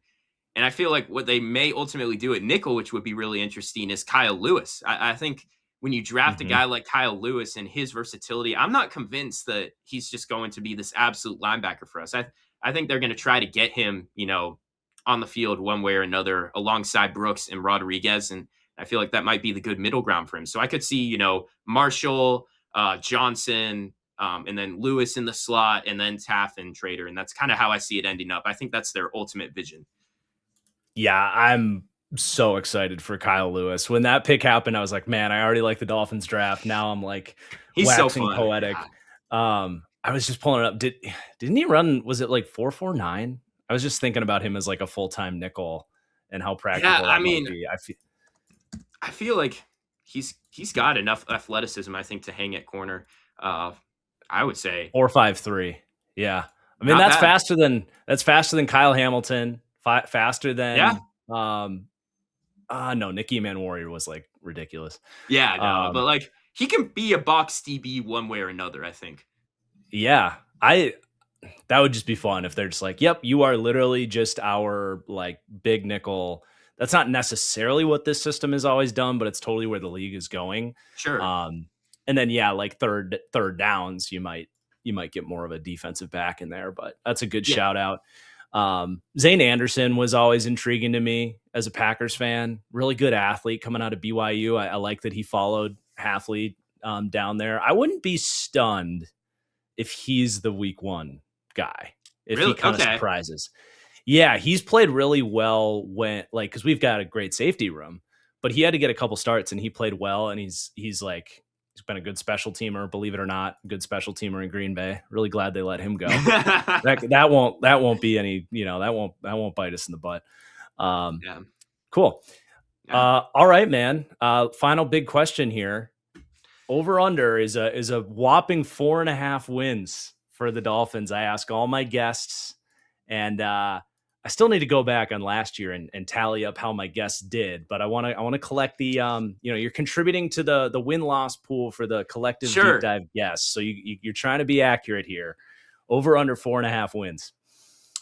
I am going to say we get 4 and it's under. I feel like, as we've talked about, there are a lot of limitations on this roster, a lot of question marks. Can we run the football? Can we stop the run? How does our secondary look? And then, I saw Warren Sharp just dropped his, strength of schedule rankings based on the Vegas projections. I feel like that's always interesting to look at. And the Dolphins, only behind the Cardinals, who have the toughest schedule in the league, they're at 31. So it's a really tough schedule for a team that's really, in rebuild mode and just trying to get a lot of guys developmental reps. So I'm not expecting too much. I'll say under at 4. All right. There's always next year, right? Yeah, no. Try to stack drafts. That's all you can do is try to stack drafts, absolutely. Try to stack young pieces. So, yeah. Absolutely. All right, bro. This was a ton of fun. Remind the people where they can find all your good stuff. Yeah. I mean, I'm on TikTok, Elite Takes, YouTube as well. I'm starting to create more on there, both shorts and long form. And then on, X and Instagram, I'm Elite Takes with _. So really, if you search Elite Takes, you'll find me. You're a social media empire, my friend. Appreciate you, man. Yeah. Thank you so much for the time. Yeah. Thanks for having me. So huge thanks to Nico. That was a really fun, insightful interview. And thank you to you guys for getting through the first deep dive. If you are still here, I mean, I don't know, 2.5 hours into this, I don't even know how long this edit's going to be, and you haven't hit the like button, like, I don't want to, say anything mean that I regret, but like, what are you doing, man? Hit the like button. I'd really appreciate it. The more likes this video gets, the more NFL fans get to experience these deep dives, and it takes just a second, so please do that. Check if you're subscribed as well. A lot of you guys actually aren't and don't even realize it, so please do. Make sure you're subscribed. Let's make this the best deep dive series yet. And I'm going to say my goodbyes because got to get to work on number 31. So let me know in the comments down below who you think is next. Thank you so much for watching, and cheers.